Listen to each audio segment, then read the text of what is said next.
we've got a few things to cover, and Not enough time. no, I'm sure we'll have enough time, but if we could do that. So I'm going to ask Mr. Jones to start us off. So thank you, Mayor, members of council. As we discussed back in January, when the council approved the calendar for the budget, that we would have three workshops, budget workshops, the first Wednesday of February, March, and April. And we've covered a number of topics, from the enterprise funds to general funds to public safety. And today, for the workshop, we're going to have a discussion about pay practices, retirement comparison, healthcare, and then our all-time favorite, financial partners. What I will say, much like the public safety discussion that occurred last time, a lot of information you have today will be based on other surveys of other cities and how we compare with those other cities. So a lot of times we talk about salaries, but as Sheila has said in the past, it's the full compensation that goes into how we attract and retain talent. So with that said, Mayor, I believe I'm supposed to turn this over to the Chair of the Budget and Effectiveness Committee. Okay?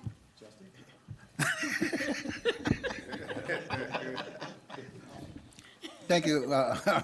Thank you, City Manager. The only thing I have to say is this is our third and final workshop of the year, and I think we have two more additional meetings that we'll have a chance to vet some things and get some things going. But I did want to report that Mr.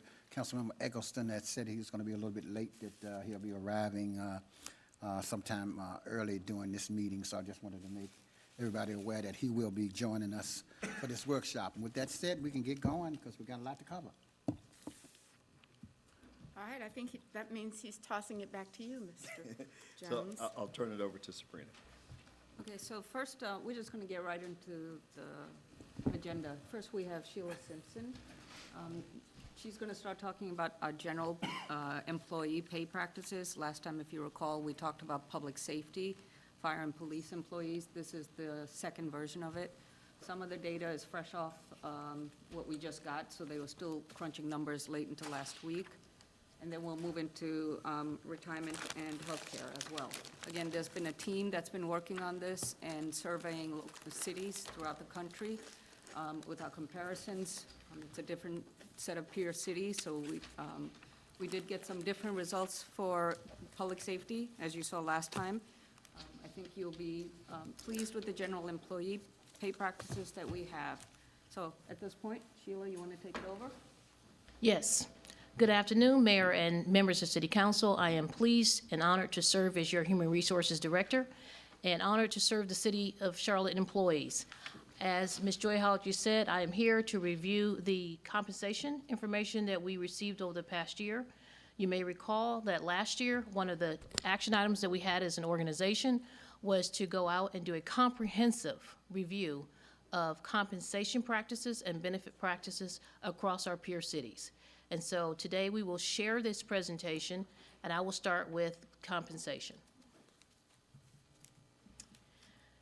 The City of Charlotte is an employer of choice, is seeking to become an employer of choice, and basically that means where people choose where they would like to be and spend their careers. That is our goal and that is our quest. In the HR world, that means we look at the recruitment functions, compensation benefits, professional development, employee engagement, and ownership of performance. It is a cycle, and all of that together will help us become an employer of choice. Today, I'm here to talk about the compensation elements. So the purpose today is to review, as I just said, the practices when we compared ourselves to our peer cities, and we are going to specifically talk about employee retention data, salary increase compensation comparisons over the last 3 fiscal years, and to present to you a 2020 projection of salary increases. In addition to that, a comparison of our pay systems. Retention data.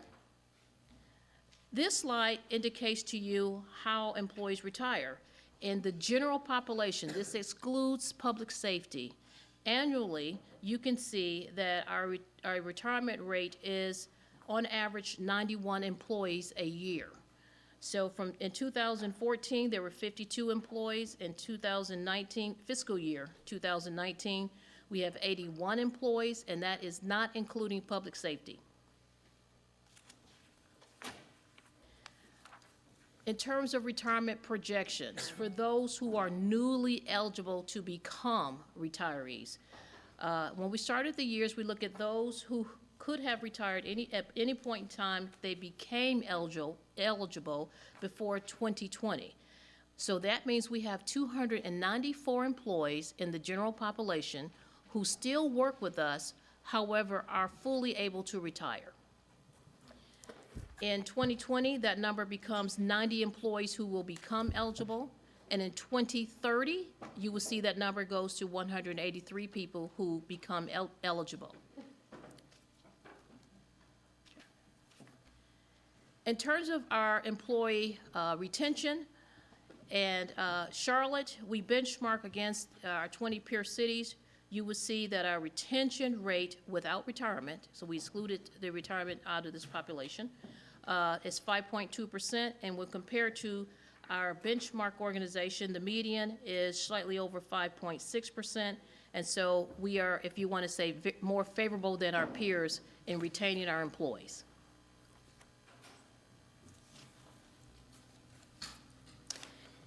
Now moving into the compensation areas of general employee pay increases. For the hourly workforce, the City of Charlotte exceeds our peer city benchmarks. On the right, you will see that over the past, in FY19, our annual increase in the hourly pay plan was 3.5%. We are there with 3 other peer cities. 6 cities were at 3%, 4 cities were at 2.5%, and you can see where we compare ourselves as we rate for our hourly workforce. So we lead the pack. This slide, I really like. It is a comparison in a visual way to indicate our hourly employees in terms of the 3-year average. You may recall that 3 years ago, we transitioned our hourly employees into a traditional pay range. In that year, those employees received an average increase of 7%. The year after that, the increase was an average of 3%, and last year, the average was 3.5%. So the 3-year average is 4.5%. When compared to our peer cities, we exceed them, and our peer cities are at 2.3% for the hourly workforce. This data is regarding our salaried workforce. Again, the same peer cities we compared ourselves against. Last year, City Council approved for a 3% merit budget, and Charlotte was among 6 other municipalities to reward something in the same area of 3%. There are 2 cities that exceeded the 3%. Both of those are in the west coast of the nation.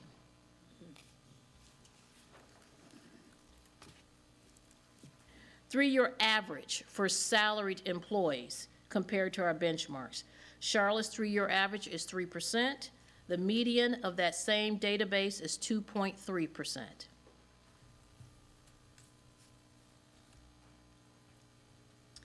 This slide is the slide you normally see at this time of year that we present, and that is a comparison of what we project. Our compensation team is headed by Delane Honeycutt, and her team surveys folks every year, and then we also get information locally from municipalities. We also get information from the Employers Association, who provides human resources services for small employers in the Charlotte community. So as you can see, of all of those indexes, 3% is more of the norm, and the Employers Association is predicting a 3.2%, and again, they serve smaller organizations.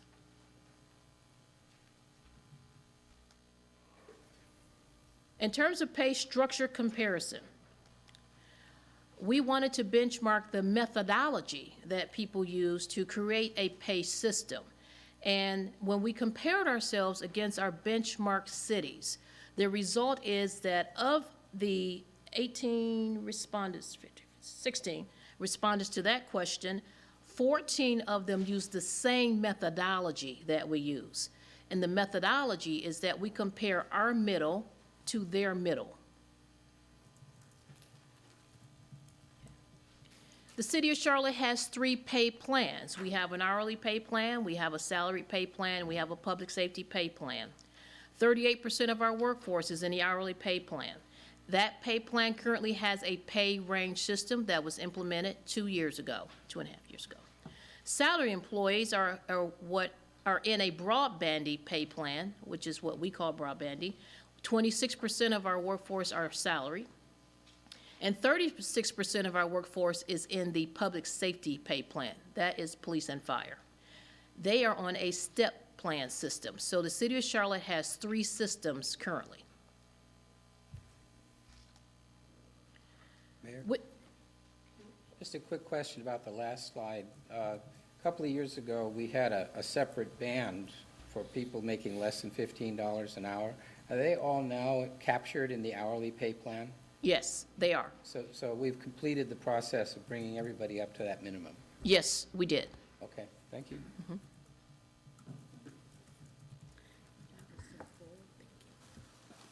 Now, in the question set that we sent out, we wanted to know what type of system is more popular for our benchmark cities. And the answer came back, traditional range systems are more popular.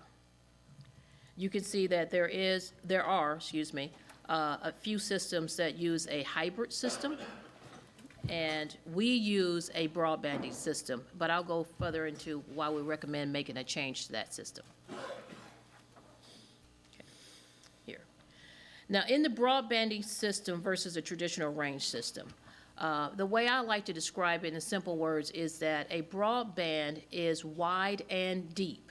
So when you have various job classifications, they all fall within a really wide and deep band. When you put in a traditional range system, the band becomes more narrow and is long. However, one of the things it extremely does for an organization, and more importantly for the employees, is employees can see their career paths better inside of a traditional range system.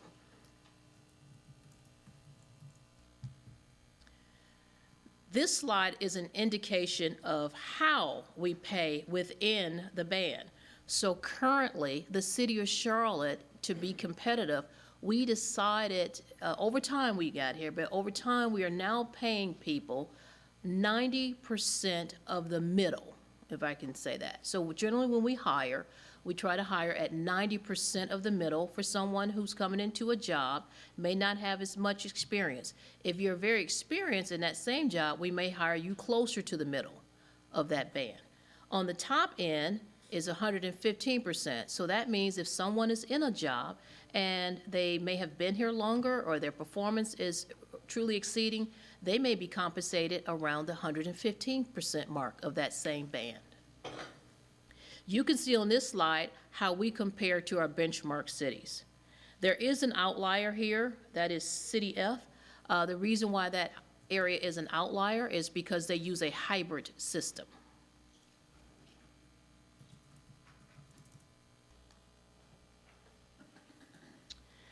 Again, I just described it on the other slide, but this is a different look of the same information. The City of Charlotte's minimum band hiring rate guideline is at 90%, and this slide shows you where other cities are, and you can see that predominantly most organizations that we benchmark against use the 75% lower end of the middle, and we're using 90. The other organization with us is a local organization, I'll probably say that, near us. Our top end is currently at 115% for our hourly employees.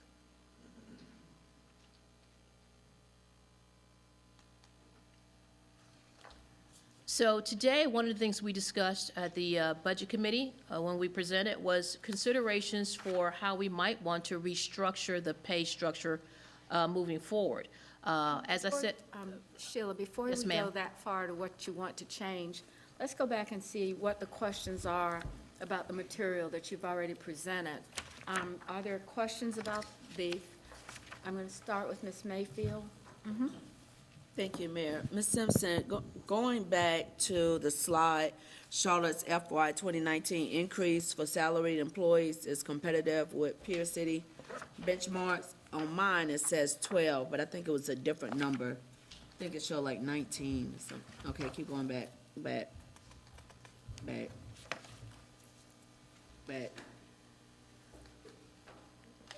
Yeah, it was before that.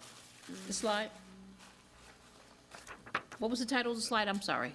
Let me- Charlotte's FY 2019 increase for salaried employees. Increase. Yeah. Salary That one. voice. Yes, ma'am. Right, on that one. The question that I have is, when we're looking at this increase, how does this compare against Charlotte's current market? So every year, we actually, it compares well, short answer, very well. We benchmark, and there's a slide, I think, coming up. We benchmark with other organizations, but we also get local information. And we get information from private sector employers. We don't, we cannot actually share their names, but we actually benchmark with private sector organizations that compete for the same workforce that we have working for us. So we compare very well. And the other question I have, we did pass as a council under previous leadership, the pay equity. How does that compare since, yesterday, Women's Equality Equity Pay Day? How are we looking regarding those numbers as far as benchmarking? Because it doesn't break out in here where we are pay equity-wise as far as our female versus male Okay. employees. So Yes. is that in here somewhere? That is not in this information. The answer is, when we did that, it was a gender equity study analysis, and you're correct, it is done by job classification. And again, we came in extremely well there. I hate to, from my recollection, we were around 2% that may have had a pay differential between genders. And that is extremely good, because we're on a merit system. So we're not on a system to pay people the same, okay? We are on a system to pay people for merit. So when we did the equity study based on gender, the information indicates that we are equitable based on gender. Thank you. Yes. Right, I remember it in the report, but as we're having this conversation, I just wanted to revisit it. Thank you. All right, Mr. Driggs. Excuse me. Yeah, I'm just trying to interpret this data in terms of not just what the increases have been, but what on an apples-with-apples basis our levels of compensation are relative to other cities. Do we have any way of actually taking similar jobs or people in similar circumstances and looking at what they make in other cities and here, maybe adjusted for local cost of living, that kind of thing? Yes, sir. So the answer to that is our general employees, their median income is $56,335, okay? Compared to our benchmarks, that does not include public safety, okay? Public safety is around 62.5. Public safety only is $68,476. When we compare that geo-adjusted to the cities that we benchmark, they are at $66,600 roughly. So we are within range there, yes. Now, our cities, again, are national, and one of the things that we look at when we look at the data is we look at regional data and national data. So our median salary being $56,000. The other thing I look at is retention and recruitment.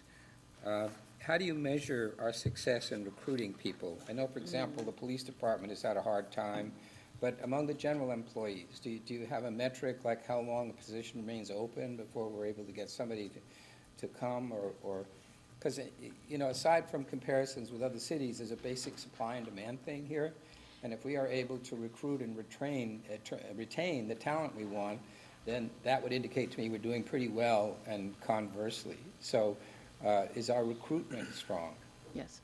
So I don't have the metrics to share with you today. However, I will tell you that the city of Charlotte is a highly sought-after employer. Generally, we receive between 80,000 and 90,000 applications a year for positions, and most often we are hiring, because people are coming and going, our average hiring rate is around 500 to 540 a year. So highly competitive in the retention area. Inside of that, we obviously do have some challenging areas, and police is certainly one. Public safety is one. Over years, we've had some challenges in our utilities technicians areas. So we put in concerted efforts to do something differently there, not only on the recruitment side, but it's also retention side.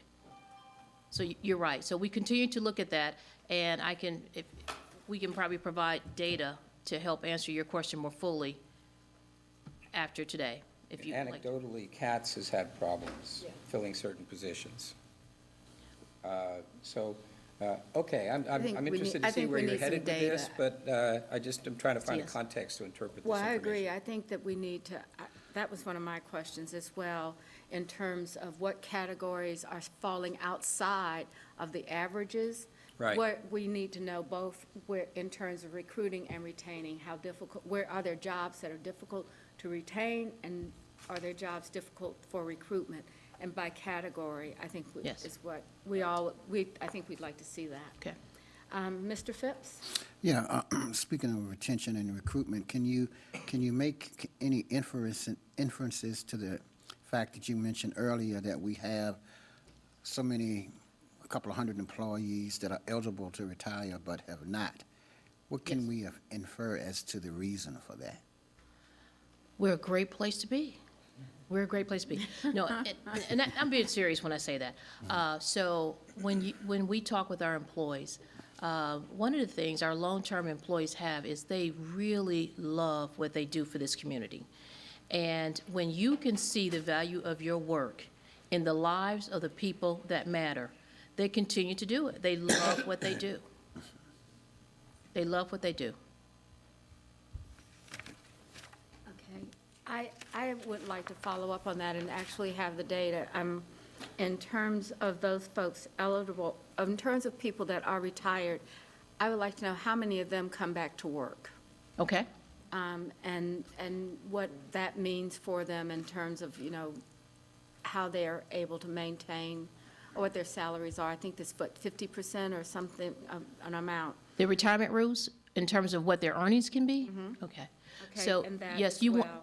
so for clarity, Mayor Lyles, are you asking to get data about employees who have retired that we rehire? Rehired, not outside hires, but Yes. rehiring, because you said it's a great place to be. So do they retire and continue to work, or do they come back as rehires and continue to work? That's really the question, I think, getting at Mr. Phipps' question. So Yeah. I wanted to ask a couple of other things. On slide 12, Charlotte's 2019 increase for salaried employees is competitive. We measured twice in the two cities range. Are those the same cities that we see? Are there consistencies in the comparisons? Yes. Okay, is that basically the city and the county in Mecklenburg? Which data point? The 3%? On the 3%, right. So that's just those two cities. I'm trying to figure out, are those regional, local, or national cities? Oh, I'm sorry. The 2% that's at 3.5%, ma'am? Yes, Those cities are out west. okay. One of the other questions that I had, you said in the hybrid model and on slide 20, that city that was market rate that was really up to over 130 was a hybrid system.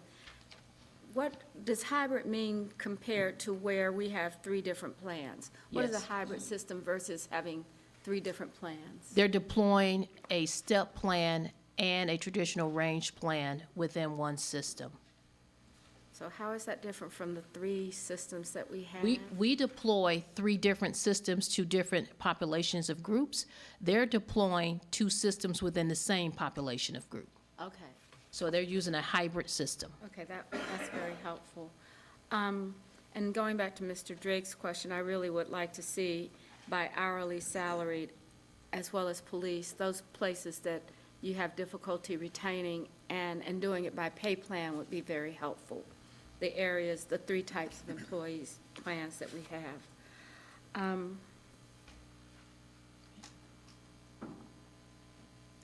I wondered, is there a time on slide 19 that, you talked about broadband and traditional. Is there a shift that's according to kind of like the economy, your recruitment opportunities, or are these kind of just, this is the way it is, very clean? Or do you see organizations moving back and forth? No, the trend is easily a traditional range system. The city of Charlotte deployed a broadbanding system. However, when we deployed it, we maintained the market rate structure within it. So my words would be, we deployed it, but we didn't deploy it fully. The traditional range system is much easier to communicate to employees.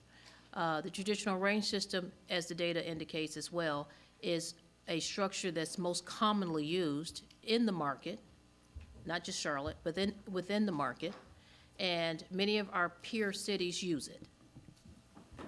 So I have one last one. I understand what you're saying about stability and predictability versus performance management, which I understand that.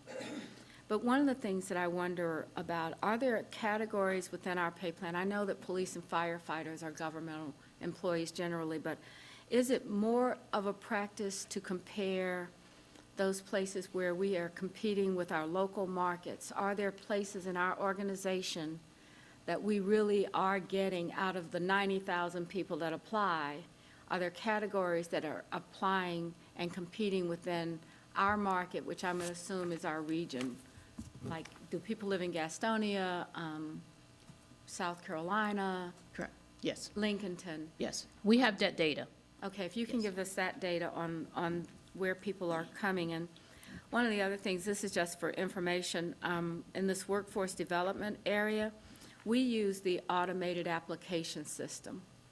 And what people are the findings around those automated application systems is that they have an inherent bias in them, in the languaging and the wording. And often that bias is around soft skills. So I don't know where that fits or how that fits in the way that we do things. We talked about the gender equity. I wonder about the racial equity Correct. and how we bring Yeah. people on at the same job and, Correct. what race or ethnicity they're in. And I wonder if that's something that you could provide to us, a comparison of where we are. Basically, at entry level and who gets at the top pay. Okay? We Is that can conduct possible? that. That is, and our system, you're right, it is electronic. However, our system does not do automatic screenings. So those systems that you might be comparing us against use keyword screening. And they actually scan your resume looking for similar skills and keywords. They sort off of keywords. Our system is screened by an individual. So people actually reading. You read Yeah. 90,000 applications? Not I, not me. No, I mean, no, your team reads 90,000 So, applications? the organization, we have 11 HR managers in city departments, and we have other HR managers. And so we have a system that does sort your qualifications by how you keyed in information. So it is how the applicant keyed in the information.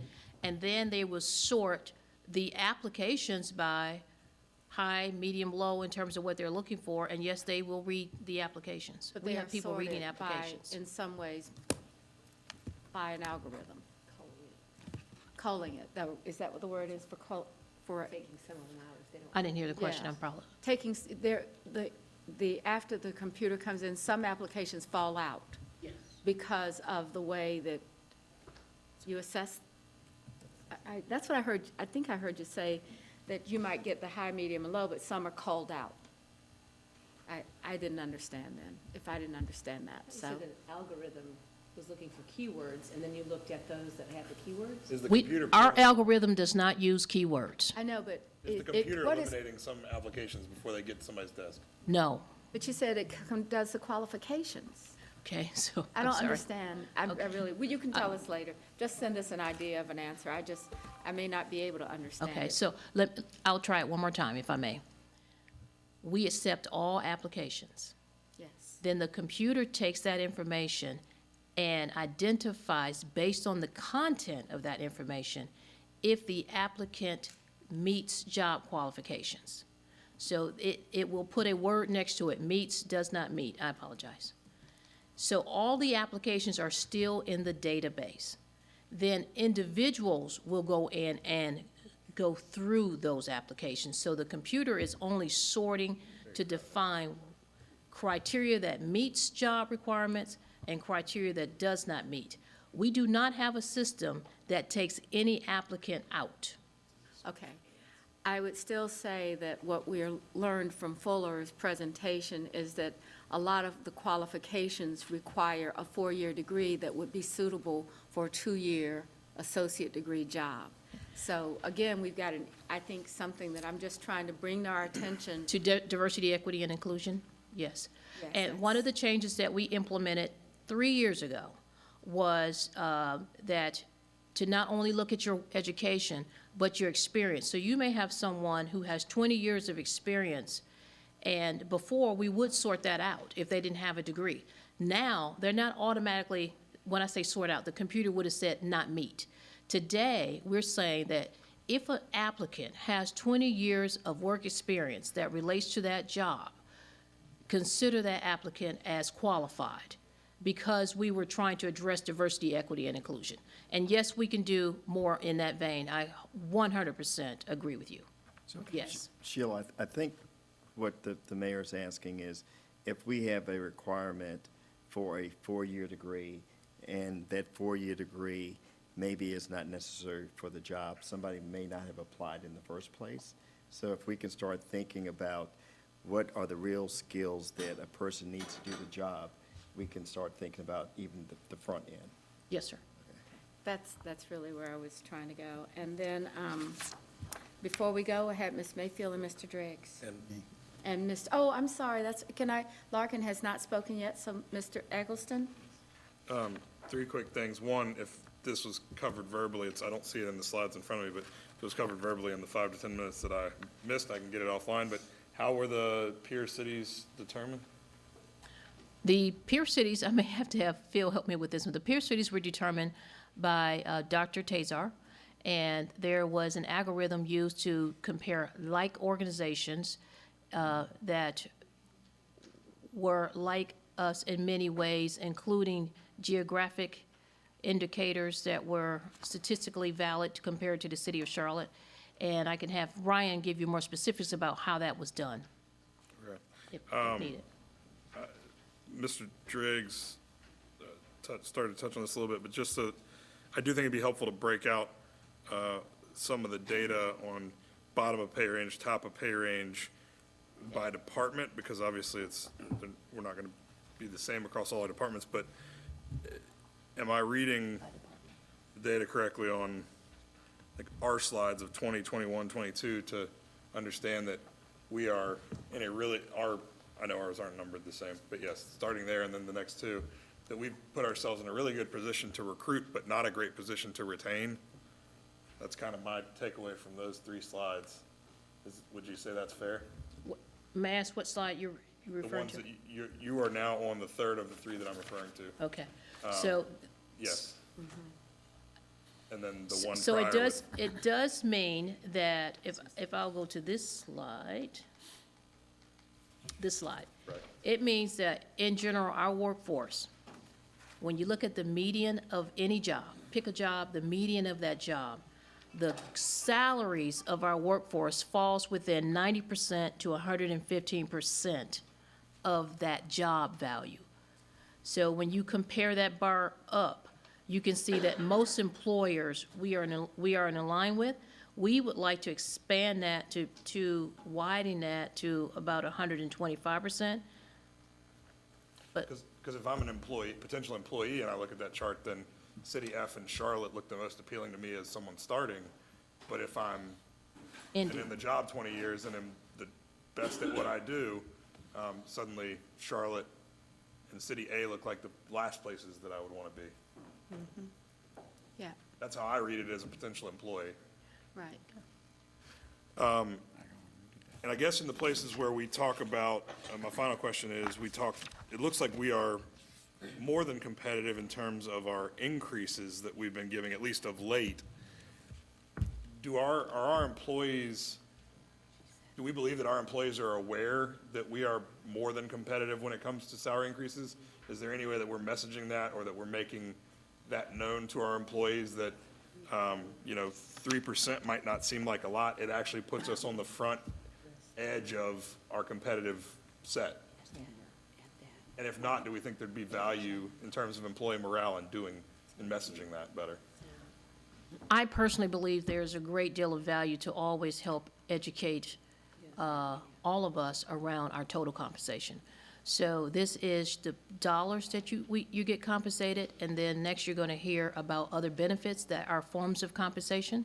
So I strongly agree that it is very difficult to articulate the total compensation that you receive when you work for any organization. We do have data that we share with our employees that our financial compensation from the salary side and our increases are equitable when compared to our competitors. Now, whether or not in a person on an individual basis believes that to be real for him or her, that is a very difficult question. Okay, Ms. Mayfield? Thank you, Mayor. Ms. Simpson, thank you for presenting this information to us, but I have a couple of specific questions. Yes, ma'am. So what we know and what we have seen in a snapshot of the last 3 years, that we have lost a number of higher level staff from the city to the county, to Market, and even recently to the airport, still under the city, different department. So when we have this conversation about our comparison, and I've had a couple of different conversations with current staff and former staff regarding, do you utilize the employee survey that was created? Because hopefully that's given us, and/or utilize the exit interview program. Have we truly captured some of that information? Because this is great to look at it and say, well, we're an employer of choice, but we know that we also have some very clear concerns that are happening in multiple departments that are outside of retirement and usual attrition. So are we putting any energy, or have you had the opportunity, since you're still creating under this process under your leadership, to really look at what is that disconnect? Because we have lost some really good, Right. we've lost some great knowledge and experience, and that competitor is a couple of floors down versus across the line. Councilmember Mayfield, I'd like to take the first shot at that, and Sheila, if I misstep, you let me know. So yes, we have taken the employee survey data and began talking with not just the leadership team, but the Queens team, and those are individuals, about 80 individuals from the different departments that are nominated by their peers. We've also, we call it the 150, we've talked to the team about the survey and some of the issues with retention, some of the issues with supervisors, and how supervisors treat employees, some of the things that would allow employees to feel valued, some of the issues about upward mobility within the organization. Sarah Hazel has really worked hard with the team to pull together information from those work groups, which will be reflected as we move forward. So it's the first step, but we started, I believe, maybe in January, trying to have more outreach and conversations with employees And even this month, we're going to call them wrap sessions Wrap with the sessions. manager so that we can get unfiltered information back up. Thank you. Okay. All right, Mr. Driggs? So I had a very similar question as to whether we were evaluating the survey results and seeing whether the employees' perception lines up with the data. I do think it's worth emphasizing that 294 employees that are still here, the 5.2% resignation rate, those are positive, very positive metrics in terms of just the observed actual departures and behaviors, so that's a plus. I assume you're going to talk about this 90 to 115% range because I do think, particularly looking at it in a more entrepreneurial way, having greater scope for income advancement based on performance and time and service and so on. We see this also in the public safety area, right, where Yes. people bang up against the limit and then they go for years. So I think we probably need to do some tweaking. And I hope without any large overall budget impact, it feels like that we are paying enough, but that maybe we could structure it in such a way as to provide better incentives and particularly to reward top performers. Absolutely. I think that's where Sheila's going to go, race to the end, because that's one of the recommendations. I think Right. we're ready to talk about what revisions you're making as recommendations, Ms. Simpson. Mr. Driggs, you made my recommendation. All right, get it, let's do it. I'm for it. Motion to approve. So the recommendation is to take our current system in the salary plan and make it similar to that in the hourly plan, and then take both of those and start to have a system where the entry level would start around 80% of that mid-range, and the top end would go to 125% of that mid-range. So that is one of our recommendations. And then the second bullet to the bottom is another concept that also in terms of how do you reward the compensation? How do you do that? So in some discussions, one of the things that we have come to realize, especially when you have a 3% budget, our employees are saying that, bread and, milk goes up. And so they're asking for a way to be compensated for increases that just happen in life. So one of the things that we are proposing to consider is when we receive a merit budget or a compensation budget, I would probably call it a compensation budget, might we consider splitting that to have a general wage increase to cover those costs of things that generally go up, and then set aside another portion of that for the merit. So that is something under consideration as well that we will bring forth to you. Would anybody see a decrease in their income? Or is this something that you can implement in such a way that it just unfolds in the future and benefits the people that are intended to benefit? Correct. And last comment, private sector comparisons. I think we know the narrative about how disparities in incomes have widened and incomes at the lower level have not progressed. So we want to be sure that we're accountable to a lot of people who pay taxes and in an environment where they don't see 3% increases and have the same kind of job security that they do with the city. I was looking at it not just as a whole component, but really where are we having where are we having problems recruiting, and what Yeah. does that act as? So, Right. okay. Yes. Mr. Phipps, and I also just got a text from Ms. Ajmira who said that she'd not be able to attend the meeting this afternoon. So I just I told her I'd let everybody know. Okay. So, Okay, Mr. Phipps? so in view of more information that I guess the committee would want to receive, are we saying then that these recommendations, this recommendation, are we going to, what's the process? Are we going to be acting on this? This is what you want to do. So are we saying we have to wait until we get this information back to synthesize it and make a decision? Or are we ready to say, we want you to consider these things and move forward with them? So, Councilmember Phipps, we would see this as being a part of the 2020 budget. And so we're bringing this to council now because it's such a change in what we've done. Okay. But it seems to be consistent with what we've been hearing over the last couple of years. Is, many times when we say 90% of the median and 90% of 50 and all that stuff just confuses people. Okay? So now we're starting to say we want a band that we can still recruit people but also retain them. Okay. And it's more consistent with what we're seeing across the country. Okay. So have we always had a broadband system, not a traditional range system? No, we used to have a step system. I remember when we went to broadband, I was working here, so that's been a long time ago. So we've never had the traditional range system? No. Yes. you Prior mean to step- 1994, there was a step system in place. Okay. Okay, but we decided to move away from that due to the broadband system? Yes, we moved to Now a we wanna move broadband back. system.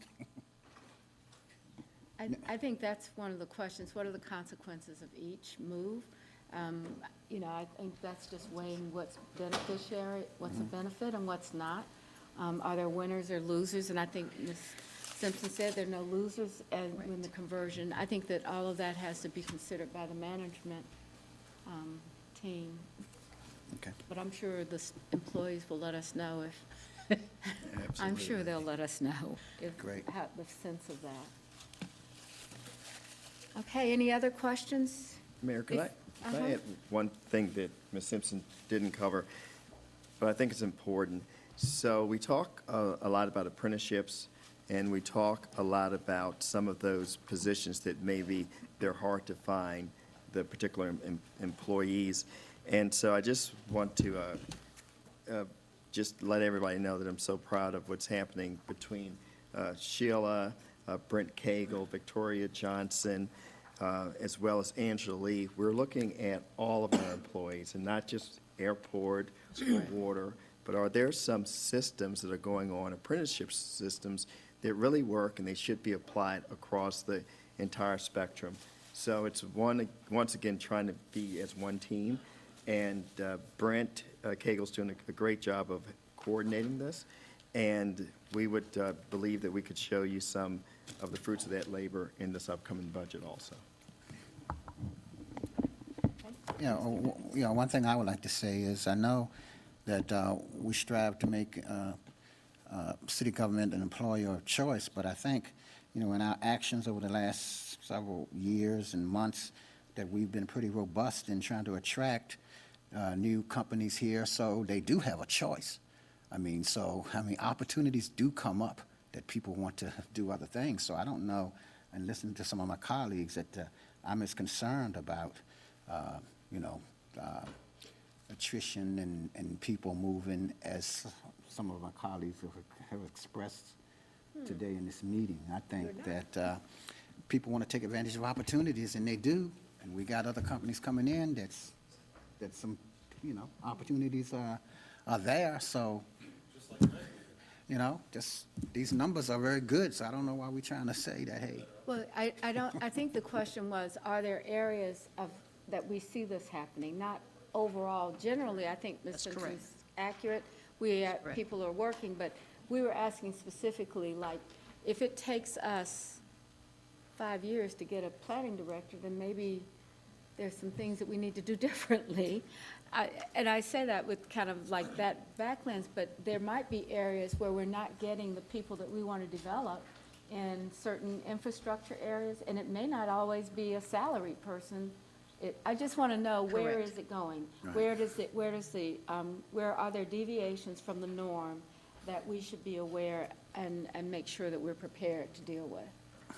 Because that 110% is not a good thing if you have to look really hard to fill a position. To go over that. Yes, ma'am. Or, if you can't get people that would say, well, once they come, they're at the top and they're never going to get a raise, that's not going to be a very good employee benefit as well. So just some things to think about. But I think we're looking for specific classifications. Okay, so thank you. Thank you. I'm going to say this. I think that the budget is the manager's recommended budget, and to make sure that we know, I think he's trying to give us some guidelines of where he's going, but at the end of the day, it's our vote at the end that makes that final decision. So, thank you for helping us understand where you're leaning, but you guys know that we'll come back and talk about a lot of this again. All right, Mr. Jones, who's next? Update on the retirement plan Oh, comparison. I don't want to hear this one. It's not, maybe not as bad as you think. Maybe it's not as bad as we think.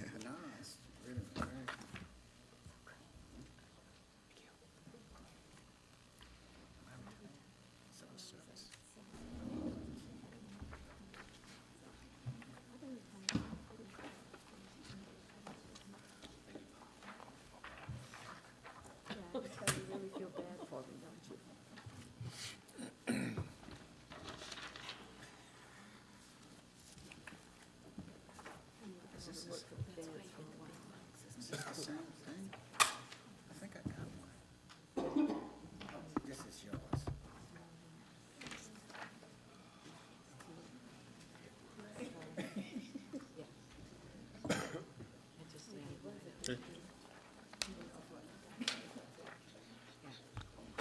Good afternoon. I'm going to talk a little bit about retirement and the comparison we did to peer cities. It's part of the same study that you've seen for public safety compensation and the pay practices that Ms. Simpson just went over. So it starts through the same fashion, looking at the pathway to employer of choice. This particular presentation is going to be around benefits, specifically retirement. So the purpose of what we want to provide to you is a little bit better understanding of the current plans available to Charlotte employees, including what type of plans they are. You may hear the term defined benefit, defined contribution. So I'm going to explain that a little bit. And then we're going to get into an analysis of our plans compared to these peer cities. And we did use an actuary for that data. Were they an UNC Charlotte graduate actuary? No, we actually used Kavanaugh McDonald, which is the managing actuary for our local firefighters retirement system and the state retirement system, so they had a very good understanding of our systems. It wasn't a serious question. Okay, so onto our types of systems. All of our employees that are full-time are under a true pension system. There are two true types of pension systems. There's one that replaces Social Security, and there's one that doesn't impact Social Security. So on the screen, you'll see kind of an example of each. Our firefighters are in the top system, and in the bottom system are the rest of our employees. And so just to make this very clear, while the top system has a higher annual benefit, they're then not going to get any income from Social Security from their time with the city. So it's kind of designed to offset. Beyond defined benefits, there are three main other types of retirement systems that are out there. You have a cash balance retirement system. So a few cities have shifted to this. So basically what this means is all of the risk goes on to the employee until they retire. So the city contributes money each year. However the investments go, they'll have a cash balance at the end, and then that is converted to an annual payment at retirement. The second type is a 401k style in which the employee takes on all of the risk. And then the third type is a hybrid system, which will give a lower guaranteed benefit from a pension on top of a contribution to a 401k. So looking at it this way, these are the five types of retirement plans. The top ones are more risky to the city. The bottom ones are less risky to a city. The words are chosen. I don't want to say that one is better because it really depends on investment performance. Certainly an employee is going to probably be better off in the pension systems, but when the employee is taking on all the risk from investment, there is some upside to that as well. And you'll see here all of our employees are in the top two tiers of plans. So we have two systems. Our general employees and our police officers are in Algers. Police officers are in Leo, which is a component of Algers, but that is all state controlled. We have no We have no say in that other than through the Algiers board. And then our firefighters are in a local retirement system, the Charlotte Firefighters Retirement System, and we do have a local board with representatives from both firefighter members and the city. There's a lot of data on this slide comparing general employees, fire, police, and the systems they're in. I did highlight a few key distinctions. The first one is that in fire, they are able to retire at 25 years of service and age 50, so that is a little bit unique. The other plans would be either age 55 or age 60 with 25 years, but more common, 30 at any age. The second unique thing is also fire, which is they're able to only use their top 2 highest years of income, whereas the state systems use 4. And then, as I mentioned before, the fire system does not receive Social Security, so they don't pay into it during employment. They also don't receive a benefit on it once they retire.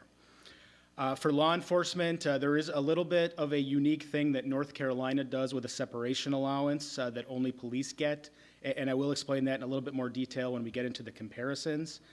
And then finally, the 401K contribution. So this is separate from the plans, from the pension plans. This is in addition.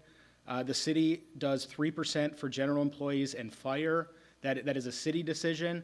And for law enforcement officers, it's 5%. That is a state mandate. Okay, I wondered, you want to go slide by slide right now? Go ahead. Yeah. Yes, please. So if somebody retires at age 50 after 25 years, they start drawing the retirement benefit immediately, right? Not at a later date, like for the federal government? Correct. So that's a big advantage of the plan without Social Security, is that you don't have to wait until you're 62 to get the additional. So yes, they will get their full benefit at this retirement age. And there's been a lot of discussion about the 25 versus 30-year case. Is there an incentive in terms of the comparative advantage of you doing one versus the other built into the terms? As far as A motivation for people to retire after 25? as far as liability, it's more advantageous for the city if they stay beyond 25 years. Right. And for the employee? It's better for the employee to be able to have the option of retiring at 25 because they are able to continue working till 30 if they would like to. Right, okay. So the 25 is certainly more favorable to the employee. Okay, Dr. Harlow? Is there any, for general employees, is there any plan where the general employees don't receive Social Security as part of the pension plan, or is that just? There are, and I actually have that in a slide coming up. There's a couple of them. So I wanted to ask, the average of 2 consecutive years for a fire, was there a rationale for that or a reason behind that decision? This has been part of the plan through state code for quite a while. I don't think that they're discussing this. Fire's board is discussing a number of changes, some considerations. I'm not aware if this is one of them. And when it comes to the police, the impact of having the separation allowance, where does that kind of the question, is that I'm assuming that's better for the employee at the age of 55 or 30 years to an incentive to move because your pension multiplier or you get an additional? So right. So what the state of North Carolina did is they added this separation allowance. What it basically does is it simulates Social Security until Social Security age. So it's done at a multiplier of 0.85%. When added to a pension, it brings it very close to what the true Social Security payment would be. So it basically smooths their annual income from retirement past Social Security. So it's like a bridge. So if I'm making the same thing, I'm a police officer and I am a construction supervisor. The advantage is that the police officer gets the cost that this person would get with Social Security at 62, or right? But the Yes. police officer gets it immediately. Right, and so this next slide kind of shows that. So if you go to I know, the. but I got Mr. Eggleston before you go to the next slide. Okay. So,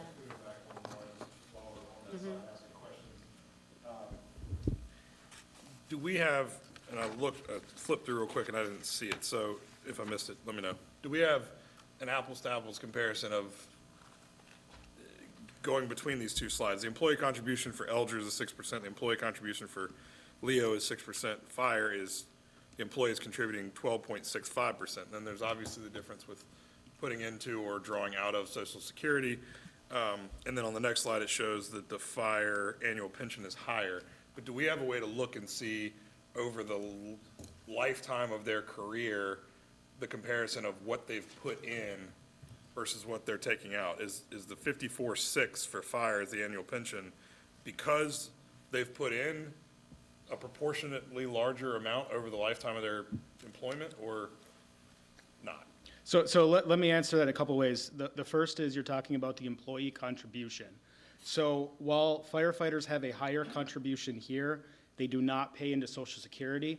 So when you net out the cost of Social Security plus Medicare, plus employee retirement, firefighters are contributing 14%, and the others are contributing 13.6.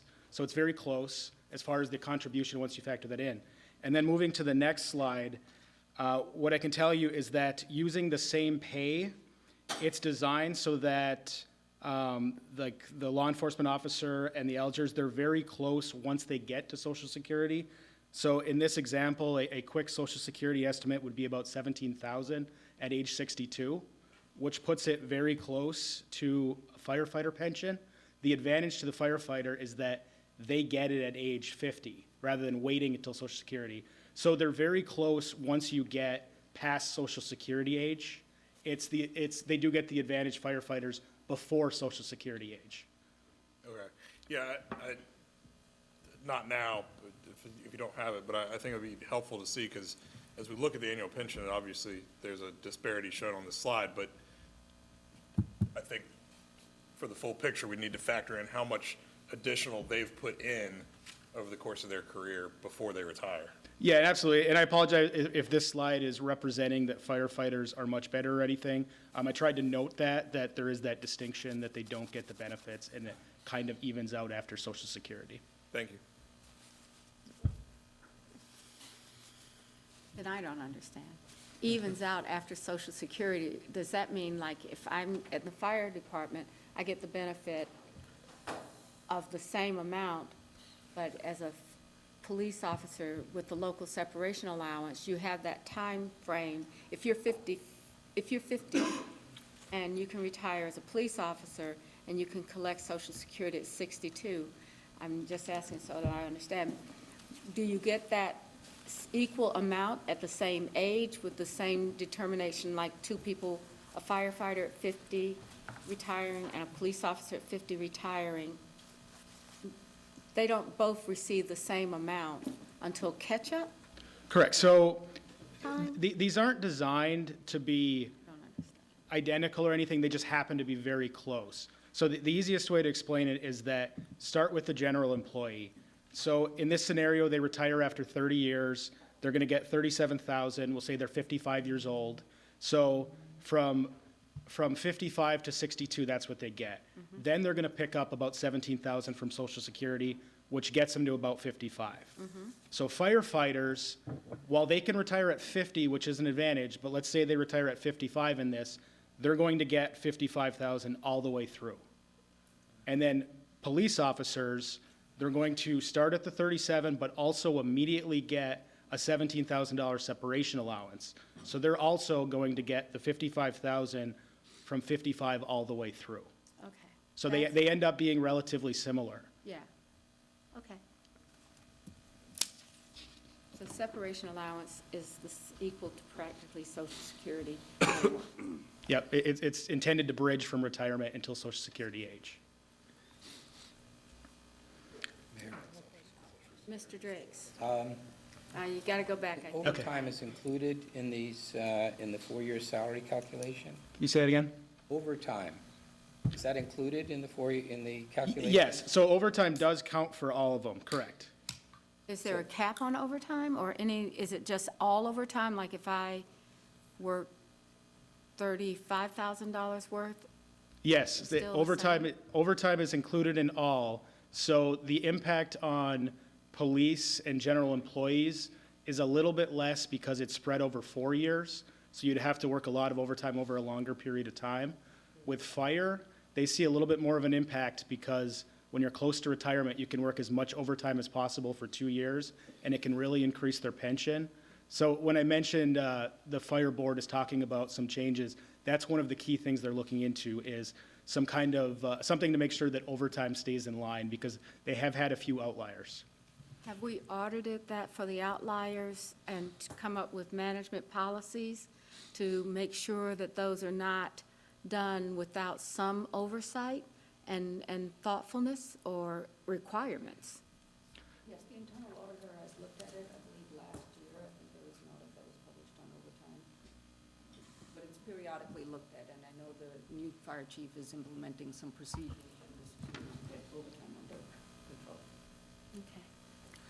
So, Mayor, members of council, so Ryan, to make sure that I'm reading this the correct way, you're making no assumptions about overtime for anybody here, but you could have a scenario where someone is getting a good amount of overtime in the last 3 years or the last 2 years, and that would have an impact on their retirement. Right, so this top 4-year salary is everything. It doesn't specify what's base or what's overtime. So if you say that 65,000 is the base salary, you may have one employee that doesn't work much overtime, very similar to this, and you might have another employee who works a lot of overtime over the last 2 years, which can substantially increase their pension. And that's what I'm asking. Are we making sure that that is being done with oversight? I would not want to read in a newspaper a trend that designates certain categories of employees getting certain categories of income that really monumentally affect pensions. I think that's not what the intent is of this, and so I'm just making sure that, and it's not one, it's every person looks at that overtime budget, and it's justifiable for work purposes, not for building increased opportunities. Agreed, Mayor. So I would say if you read an article today, I couldn't tell you with certainty that you wouldn't read an article that was a bad one. So this is one that Chief Johnson is working through. These is something that the retirement board understands, and everybody's trying to work through this so that this doesn't become the practice. And that's for all three categories. This could be anywhere. All three categories ought to have the same management review. I have Mayor Pro Tem and then Mr. Driggs. I just wondered, not knowing really how these things work, is there any kind of a trend in the nation to cap that ability to, not to have overtime, but to have a certain percentage of overtime, or to have all your overtime included in that calculation? I mean, you just think of the problems every state has right now with Pensions. funding their pensions. And you'd think that there would be some discussion as to saying, you can do overtime in your last 2 or 4 years, but you can only 10% of it or whatever will be included in your pension calculation. There are a number of plans that have caps. For instance, it can't be more than 100% of your base income. But we're looking at this in a point in time, so I'm not sure of the trend. My guess would be yes, but I can't say that with certainty. And should we be looking at that? Well, the Fire Retirement Board makes those types of decisions in consultation with the city and in consultation with the state, who actually has to amend the act. Okay, thank you. Okay. Mr. Driggs? I wanted to mention, for one, there already has been investigative reporting in this general area, and there were anecdotal reports of some outliers and things like that. I don't think it rises to the level of a widespread issue, but it would be interesting to know, for example, what the overtime hours look like for the last 2 years compared to preceding years, to get a feel for how much of an issue it is that people are stepping up the overtime. Because the overtime should be geared to the needs of the department and not to retirement aspirations of individuals. So part of the standardization of HR is the city is morphing away from the siloed approach. That's something that HR is concentrating on, consistent pay practices throughout the city, and how can we ensure that So yes, you're right, there are some outliers, and if there is what we've also asked HR to do is look at consistent overtime use. And if there is a consistent issue with overtime, then that's a workload issue. And so we Right. should be looking Right. at whether or not to add more positions, what's the workload, does it need to be split? There's more analysis that needs to be done. I've always said overtime becomes a leadership and management issue, except in terms of emergencies when we have storms. So I imagine if we did the analysis this year, we've had several storms. We may see a little bit of a spike, but we will do the analysis this year. I agree with you. It is a management issue, and when you get to a place that it certainly requires more people to do the job, it's better to do that. One, we don't want people working 80 hours a week, especially in a number of the jobs, like whether you're out there on that backhoe in the middle of the night, which I have seen Charlotte Water doing, that's not a safe situation. So we need to make really sure that we are looking at that as a management issue because we want to be a safe city. Right, my phone has a microphone. Music just like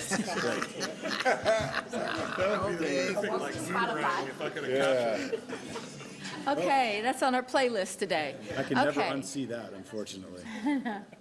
So thank you for bringing that up. It's not in the context of this, it's really a context for your budget decision-making and management as well. Okay. Ryan, what do you want us to know about this slide?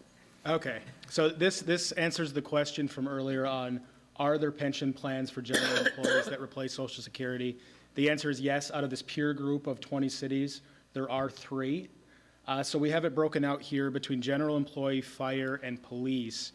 And the one with the yellow is where Charlotte's employees currently reside. So our actuary was able to do an analysis, actuarial analysis, to compare within each of these groups. So the peer group for general employees would be 11, for fire 10, and for police 7. You will note here at the bottom, for general employees, there are 6 cities that have shifted away from a retirement plan that's a little bit riskier for the employees and more stable for the city. Charlotte has not done that in any of its plans. It's a little less common in police and fire, but there are a few cities there that have done so. So the comparison by the actuary, what they're doing is they're putting pay at the same level across all plans. So this is in no way trying to show what pay is amongst these cities, so there's no cost of living adjustments. This is simply the value of the pension for the same rate of pay. So what we're doing is we're taking a 25-year-old employee who's retiring at 55, which is the first retirement age in most of these plans. So there's a few slides here. We did put a lot into each slide, so I'll try to go slow and go through this. I thought it was because of us. So I always get these really fun assignments like revaluation and this and everything, but I'll do my best here. The City of Charlotte does compare very favorably for general employee plans. I should note that this does not include the 401k contribution that we do on top of this because it's apples and oranges. So on top of having the second best out of the 11 in value, we also do the 401k contribution, and we're one of only 2 cities out of these 11 that does that for general employees. We also have an employee contribution that's lower than the median. This is a state-controlled plan, which does not have a cost of living adjustment. But you'll notice that the one plan above us, which is way out west, it's not that the starting benefits are higher, it's that it does have an automatic cost of living adjustment, which North Carolina does not have.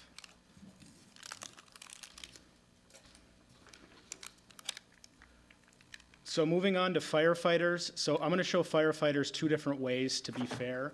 I'm going to show them at 30 years, like this, but then the next slide is going to show them at 25 years, a comparison of 25 years across since they're able to retire at that age. So they start off a little bit behind the median at 30 years.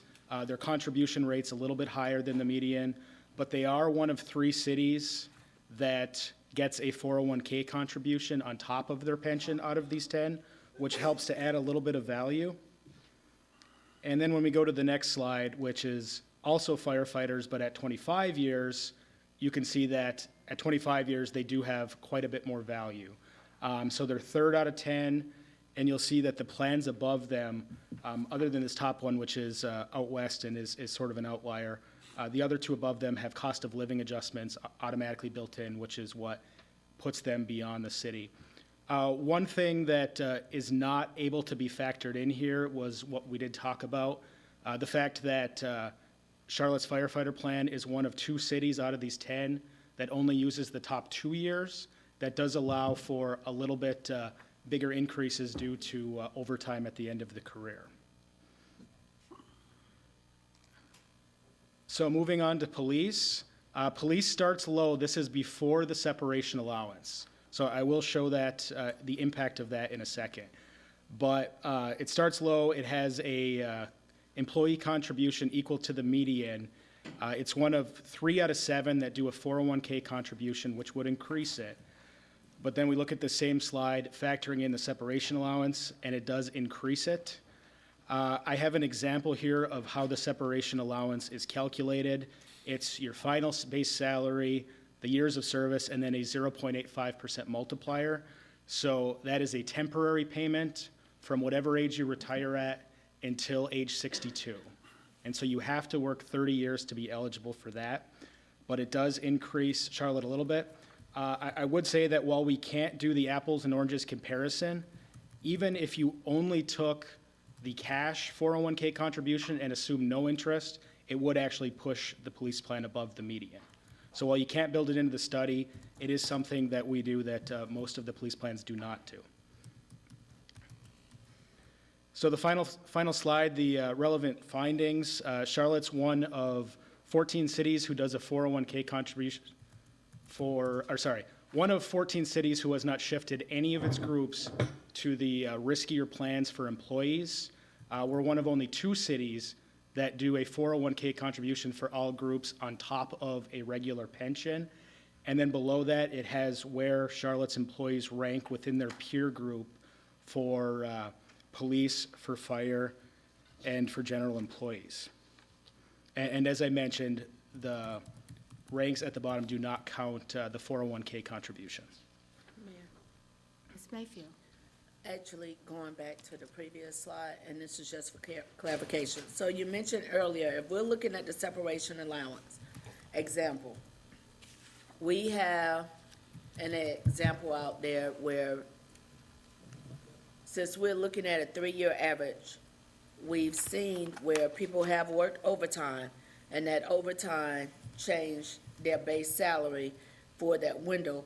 So I think what I heard you mention earlier is that we're looking to try to put some specific parameters around that to help address that. So looking at this example moving forward, this type of example of the 68,943 final base salary should actually be closer to their true salary, not a salary that was inflated.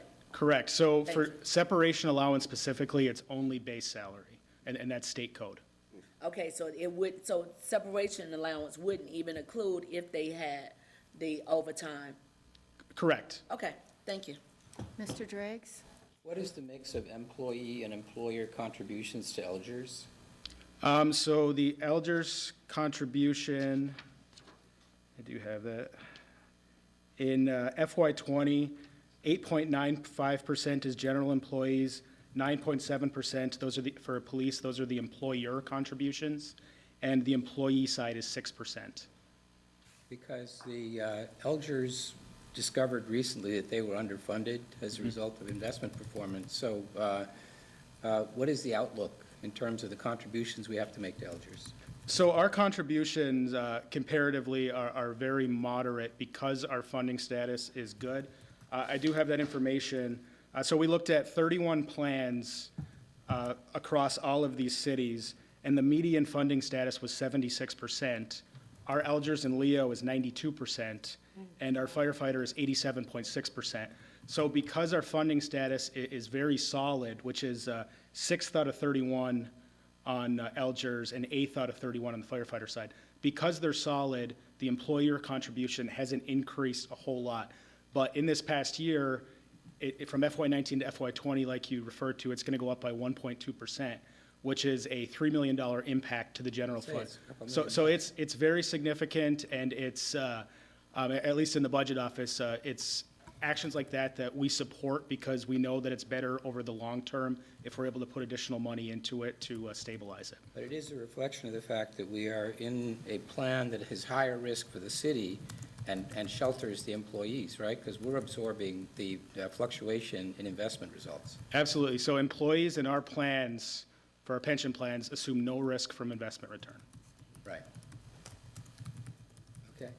Is that consistent? That increase is going to be 1 point, It's 1.2%, and it was, the planned increase was going to be 0.25, and it went to 1.2. and that's for every participant inside the Elder system, so Yep. every other city Yes. and counties as well, right? Everybody, yeah. Okay, any other questions on this besides deep breaths? Anything else? So, what's the moral of the story? So I think what we were trying to do is, when you're looking at a total benefits comparison, total compensation and benefits comparison for all employees, we've kind of showed on the pay side where we stack up. We're going to show where we stack up in healthcare and some other benefits. So this was kind of the missing piece for retirements, for a better understanding, even though there's no action to be taken on for council. Right, because we had a couple of takeaways from the compensation analysis, but you haven't kind of arrived at any proposals for modifying our pension benefits as a result of this analysis. Correct. So it's partially because the state controls 2 of the plans, and then we have this other board to work with on our one locally controlled plan. Right. I thought I heard, though, that on Elders, no problem, I mean, not a problem, but no change, but I thought I heard you say on the fire that the representatives of the city on the firefighters board are looking at benefits. Right. And that's, I think, what I took away from this. Including the OT. Yeah. All right, thank you. Mr. Jones? What's next? Miss- The other portion of our benefits, and Christina Batt is going to give our healthcare.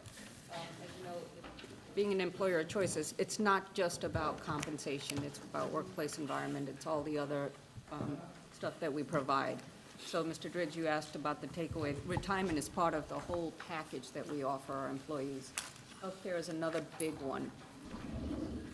And we also did the Pierce City comparison. And Christina's also going to update you on our My Clinic 3-year performance. Hey, good afternoon. So jumping right in, you've seen this slide already today, but I'm going to talk to you about the benefits component of our employer and choice initiatives and how we're looking at our benefit plans moving forward to achieve some of the goals that have been set forth for us. Looking historically, though, from a benefits perspective, our strategy from around 1994 to 2017 was one of moderate income protection, so middle-of-the-road benefits, and I think we were successful in achieving that. In 2017, we started to look at that a little bit differently and began talking about how we could be more of an employer of choice through our benefit offerings. So in reflection of that, we're looking to provide employees access to different types of benefits. We have a very diverse workforce, and what one person needs may not be what someone else needs. So we do that through a choice of plans as well, and then layering on different types of value adds so that employees can pick and choose what they need. Oh, got a little ahead. So if you look at this slide, this will tell you kind of an overview of what types of benefits that are offered to city employees. There are, as you can see, dozens of benefits offered. We're primarily going to talk about healthcare today. But on the left-hand part of this slide, these are benefits that are provided that the employer pays some portion of the cost to those benefits. On the right-hand side, you'll see the additional benefits that employees can choose to layer on based on the needs that they have and are fully paid for by the employee. So this ranges from medical to prescription drug, life insurance, our wellness program, diabetes program, our 401K, our 457, and then on the right-hand side to the voluntary benefits such as hospital indemnity and critical illness and the 457 plans. So a very robust overall package. We'll focus at this point on healthcare, and I'm going to run through some trends just to catch everyone up to speed. We had some conversation in the Budget Effectiveness Committee meeting around the healthcare piece, so we want to share that with the full council so that you can see where we are.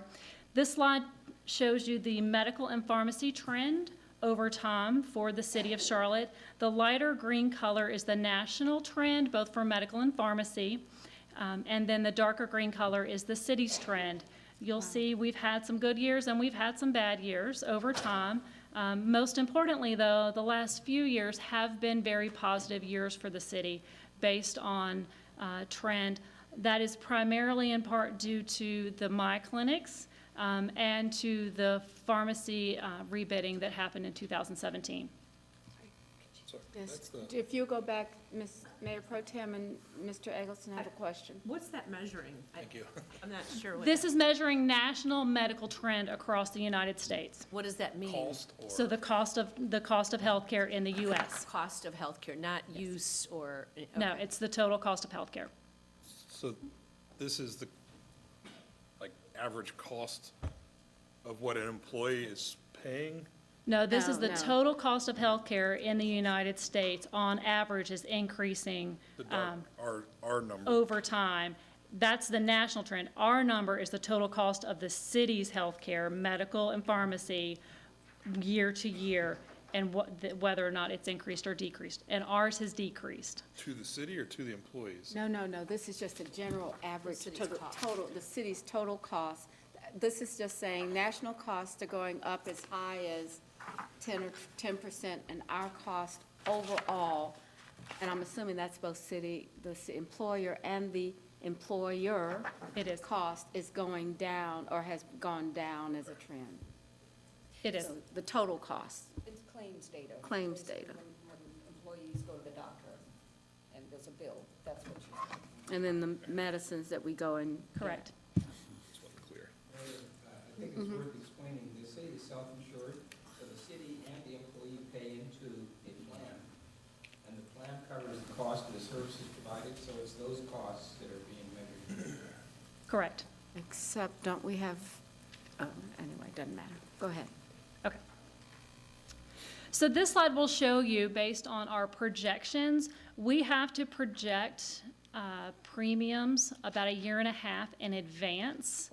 So we're looking at calendar year 2020 already at this point, and we're only in 2019. So our projections are very far in advance, but what this is showing you, based on what we project that far in advance, historically, what our actuals end up being are very close together. This slide will show you how our personal, how the city's cost for medical and pharmacy claims on a per employee per month basis have started to trend down since the implementation of the clinic. So you can see that upward trend, and then in 2016, that is starting to come down. And again, that is a positive impact both for the employee and for the city. This slide demonstrates the overall cost of our expenses for medical and pharmacy and the portion that the city is paying overall and the portion that the employees are paying overall. So you can see here we've consistently had around a 70-30 split, even with the plan design changes that happened in 2018. In fact, the city picked up a larger portion of the share of the total cost last year. This information shows you the percent of our plan members and the amount of the cost that they're driving. So on the left-hand side, you can see the membership. Employees make up about 49.6% of the membership. Spouses make up about 15.5% of the membership, and children then make up the remaining about 35%. On the right-hand side, it's showing you what are the percentage of their claims cost. So employees are half the population, and they make up over about half of the spend on the medical and the pharmacy. Spouses, on the other hand, are about 15% of the claims cost, 15% of the membership, and they're making up about 26% of the cost. And then children, historically, and this remains true here, they're 40% of the membership, but they're only making up 17% of the cost, so children don't cost very much. The reason this is important, this is how this breakdown has been for years. This is what drove some decisions in 2018 to change the premium structure, because employees and employee children, the two areas that are not the highest cost, were subsidizing employee spouse and employee families, because spouses are costing a larger percentage of the total cost than they make up. So I think the question is why? Do we know that? Yeah. How do you, is it just it's just claims data here, that spouses are making that claim, but we haven't gone in and said because of? It's strictly due to the health of the plan members. Employees are making unhealthy choices when they marry. Right. I didn't say that. It does say. We got unhealthy spouse for city employees. So that shows you some overall trends of where we are. One of the strategies that we have employed to combat that, or to mitigate that, or to provide benefit to employees is one through the My Clinic. So I'll share with you at this point our strategy to use the My Clinic to provide free health care to our plan members. That's employees, spouses, children, and retirees. So we brought this idea to City Council back in 2015. It was a radical idea at the time. You were fully supportive of it. And what I'm going to walk you through here is where we are now, 4 years later, now that we've implemented. But the reason we wanted to bring My Clinic was so that we could enhance the patient experience for employees, improve the management of chronic conditions, because that's what's driving cost. We could redirect care from inappropriate settings to more appropriate settings. So for example, instead of going to the emergency room for a migraine at 2 o'clock in the afternoon, you could go to My Clinic instead. We thought we could improve health outcomes of our population and then reduce lost work time and absenteeism. My Clinic provides a variety of services, from primary care to urgent care, sick care, a full wellness suite with coaching, diabetes supplies. They offer medications. I think the medication piece is one that employees very much like, because there are about 150 medications on that formulary, and most of them are free. They do provide pediatric care, and then also on-site labs. Again, these services are free to those that are on our plan. There is a small copay for some sick care visits in our HSA plans, but that's regulated by the IRS. But overall, all of this is pretty much free. Ms. Mayfield? Thank you, Madam Mayor. So when we're looking at this under, and I'm thinking more so of wellness, I recently learned that for women, it's considered seeing a specialist to go to a gynecologist through My Clinic.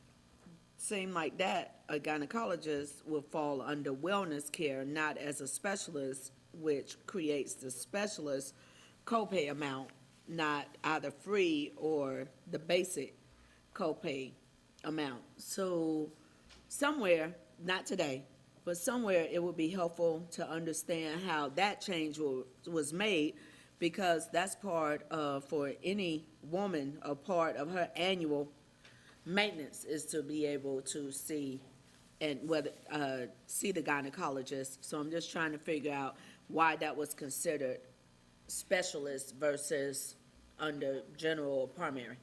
So that decision is not a city decision. Gynecologists are considered specialists in the field of medicine. Now, if you're using that if you're going to your gynecologist for a well woman visit, and that is your annual physical, as long as you're within the scope of what the Affordable Care Act deems as a preventive physical, and that's set by the government, then that is covered at 100%. Now, if you continue to go to that specialist for something else, or if during your annual physical something else occurs, I'm sure you've seen the sign when you walk into your doctor's office that says, if you talk about anything other than what you came here for, we're going to charge you a copay. At that point, it does then revert to a specialist copay. It does, yeah. You got a big doctor. However, you can also get well women's services at the clinic for free. All right, Mayor, you good? Yes, Yeah. ma'am. Mayor Pro Tem? What does that mean for general labs, on-site general blood and urine labs? But what is outside lab orders allowed from other providers? What does that mean? So if you go to your provider and you have a lab ordered, so they're going to draw blood, that's typically sent out to a lab. Yeah. And that will pay based on copay or coinsurance, depending on the plan that you're in. If you take that lab order to my clinic and have your labs drawn there, they will draw those labs, send your results to your physician, and there will be no charge to you. Okay, but does the physician at my clinic order those, if you're just doing your blood panels every year, whatever? Yeah, your doctor that you're seeing for your annual physical would just write the order, and you would present at my clinic to have it done. Oh, okay. Okay. Okay. So when we embarked upon this, we asked 4 questions to drive performance and outcomes for this. And the first is, if we make the investment, will people use the clinic? They absolutely will use the clinic. We have about 80% employee utilization of the clinic. About 50% of our spouses are using the clinic, and about 35% of our retirees, which is an increase over last year, so that's an area we're going to continue to drive utilization. If they use it, will they have a superior experience?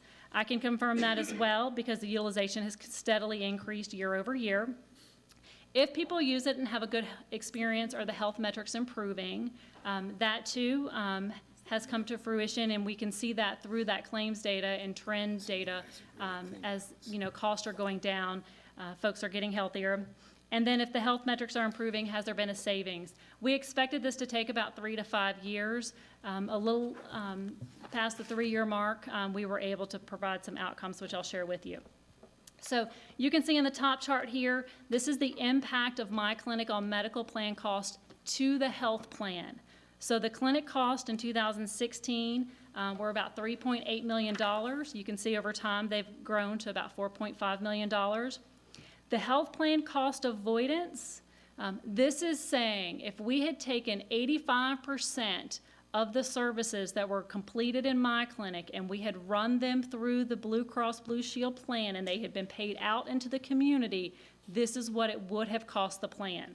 The reason that's not at 100% is because we know some people go to the clinic who otherwise wouldn't have sought care, but I do think it's a very conservative estimate and is likely higher. So you can see the plan avoided about $3.3 million of cost in 16, $4.4 million in 17, and $4.7 almost in 2018. So with the net savings, the first 2 years we were having to pay in to the clinic. It wasn't solvent yet, but we've shown that in 2018 it is flat. The bottom slide, though, I think is more compelling. This is what the clinic is saving employees in out-of-pocket cost. So the first line around clinic payments, in 2017 and 18, everything at the clinic was free, so employees didn't pay anything to use it. In 2018 is when we introduced the health savings accounts, which require us to charge for sick care. So this is $12,000. Those are the $30 copays that we've collected for the sick care. So the cost avoidance here is similar as above. For those that had gone to the clinic, this is what they would have paid in copays, deductibles, coinsurance, prescription drugs, if they had sought services out into the health plan. This is money out of their pocket. So then that net savings bringing us to 2018 of $1.4 million to employees. So I have Mr. Eggleston, Mr. Phipps, and Mr. Driggs. Do we know what percentage of city employees have utilized my clinic to date? About 80%. 80%? 80%. We've been strategic in moving folks through the clinic through our wellness incentive design. So yeah. Mr. Phipps? Yeah, it's good to see, that the success of the My Clinics are really doing well. I had a question. Are there any plans to expand My Clinic locations or partner with other entities? Are those plans progressing? Yes, great question. So the clinic is a shared employer clinic. The intent was that other organizations would join into the clinic and it would expand the network This year, Mecklenburg County joined into the clinic, so that is going to provide an expansion of hours and providers within the 5 clinics that we have. Harris Teeter is also coming on board for a portion of their population, and then there's a portion of the Belk population that has joined the clinic. So at this point, we've got expansion of providers and hours. The next employer, if it's a decent-sized employer that comes on, will be an expansion of locations. So wherever, we can facilitate collaboration among community partners would be welcomed. All right, Mr. Driggs? Thank you, Mayor. I just wanted to point out how much better this is than the proposal that was actually initially adopted. You remember? Yes, I do. We looked at this, and the expectation was that the capitation costs would exceed the cost of health cost avoidance by a substantial amount for a couple of years. And we basically came out in the black from year one, and have seen this huge surplus now that it's created. So I just wanted to congratulate everybody who was involved in this initiative, and it has provided non-financial benefits in the form of convenience and just employee satisfaction. So Thank you. it's a Accessibility. Great success story. Thank you. Dr. Harlow and then Ms. Mayfield? Thank you. Along those same lines, I think when we saw this last year, the update on this, I didn't understand how we kind of got here. And now I guess seeing this in year 2, getting a chance to really say, this is really amazing. When you have an 80% clip of participation, that's pretty good. That's very good. We're totally out of the red. That's great. Is it, you talk about these expansions or adding in other employers and other groups like Mecklenburg County and Harris Teeter. Can we then foresee that these clinic costs will then even go further down and higher net savings with higher participation, higher access? Well, we will be recontracting. So we have a 5-year agreement with Our Health. And as part of that agreement, where we are instrumental in facilitating employers joining into the clinic network, we reduce our annual escalation. So because we were integral in bringing on Mecklenburg County, they waived the 6% escalation into 2019. I was going to say, we ought to get a loss leader commission. Yeah. And I think we did, and I think we should. Okay. Thank you. Yeah. And my question was on the same line, but just a little more clarification, because you said that's for 2019. I'm hoping when we're negotiating long-term and trying to figure out how to monetize each new partner. So we mentioned going into the market and them coming to the table, because ultimately, staff doing that extra work should be to the benefit of not only the city of Charlotte, but the staff of the city of Charlotte.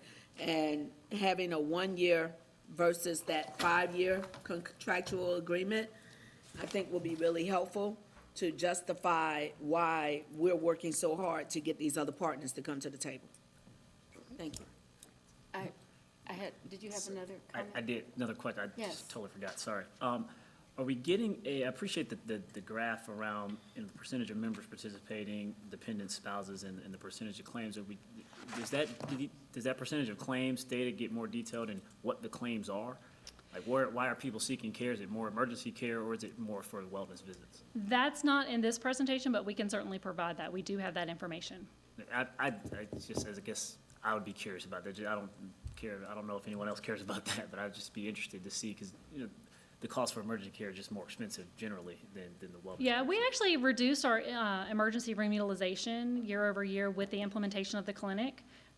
So that has gone down. We've identified emergency room utilization that is within the operating hours of my clinic, and we do targeted mailings around that. And then also targeted mailings to those who are using the emergency room inappropriately, even if that's off hours. So we do try to outreach around emergency care or emergency room utilization. The other thing that we've done, we've added a clinical care advocate, and she's actively monitoring emergency room utilization to do direct phone outreach to plan members that are using it inappropriately. Mr. Driggs? The growth, when we talked about it initially, was expected to lead to more locations. On the other hand, there were questions about whether or not, if the population served went up, the performance metrics in terms of time, the waiting times and things like that. So how is that unfolding? Are we seeing the same level of service that we did in the beginning? We are. It's still early into this particular year where we've seen a large increase in membership within the full clinic network because Mecklenburg County just came on 1/1. We have not seen in the first quarter, increased complaints or wait times or appointments that could not be met. I mean, we do have in our performance guarantees metrics for wait time, appointment time, those types of things, and they're still on target. But we are closely monitoring that with the increase of participation. Right, thanks. Okay. Mr. Phipps? Yeah, on Mr. Driggs's point, I can recall when we first got the presentation on the My Clinics, and I think the mayor was there too then. The tenor of the discussion, the presentation, I didn't think that it was going to, it came off as a rocky start. It didn't seem like it was going to go anywhere, almost like it was going to be torpedoed almost until they went back to the drawing board and brought it back, and now we have a success story. So it's really taken off, I think. Thank you. Okay, let's go, and we're Okay. about, So in addition to My Clinic, the other change that we made to our strategy, besides access, is choice. So if you go back to 2017, we had 2 health plans, one of which was frozen, so new employees could not get into that plan. So I like to tell folks we had 1.5 plans, but we only had one you could really get into, and that was that basic plan. And so due to the diverse nature of our workforce and the needs that they have, we wanted to provide a lineup of plans to give you options. Options for coverage, options for premium points, options for ways to pay for your health care now and in the future. So we went to a 5-plan lineup to provide that choice, offering 2 health savings account plans, 1 PPO with a health reimbursement account, and then 2 traditional PPOs. The impact that had was that most employees had an opportunity to reduce their premium. At the same time, most employees had an opportunity to choose a plan with a higher value than they previously had access to. These new plans provided employees a choice of deductibles so they could choose based on their healthcare needs, and then those health savings accounts provided an opportunities for employees to pay for their current and future retiree medical expenses since the loss of retiree medical. In addition to the 5-plan lineup, our strategy has been to add value through additional health plan choices that you can layer in. So you've got the clinic, as we discussed, the health savings accounts. Those are great because they can help you pay for expenses now, but they can also help pay for things that aren't covered by the plan. They can pay for dental and vision expenses. They have a variety of things that they can be used for to increase the value of your health plan. We also introduced voluntary benefits, so the accident, critical illness, and hospital indemnity insurance. These benefits pay you cash. So instead of taking a traditional approach and just looking at deductibles and plan design, which only impact an employee when they use services, these types of plans, not only can they help pay that deductible and out-of-pocket and medical expenses, they can also help pay your other expenses due to your hospitalization or your injury. So it provides a bigger benefit when married to a medical plan. And then through the wellness program, helping folks get healthy and stay healthy, again, has an overall impact on cost. So now that you know where our strategy has come and where we are today, the next piece of this is looking at our comparison to the peer cities. Here are the 20 peer cities. These are the same 20 cities that have been referenced in the 2 earlier presentations today. We did include Mecklenburg County and Raleigh in the comparison so that we could see where we benchmarked against them as well. I will tell you, one city declined to participate, and another city does a defined contribution, so they give you $10,000 and you can spend it however you want, or you can take it and pay. So we did not include their information in this study. So the comparison methodology was one using actuarial values. When comparing medical plans, it's comparing apples and oranges, quite frankly, because again, there are a lot of different plan designs, different layers of benefits that you can add. There's narrowed network strategies where you limit choice, but that can increase the value of the plan. There's the strategy that we took to provide free health care through the clinic.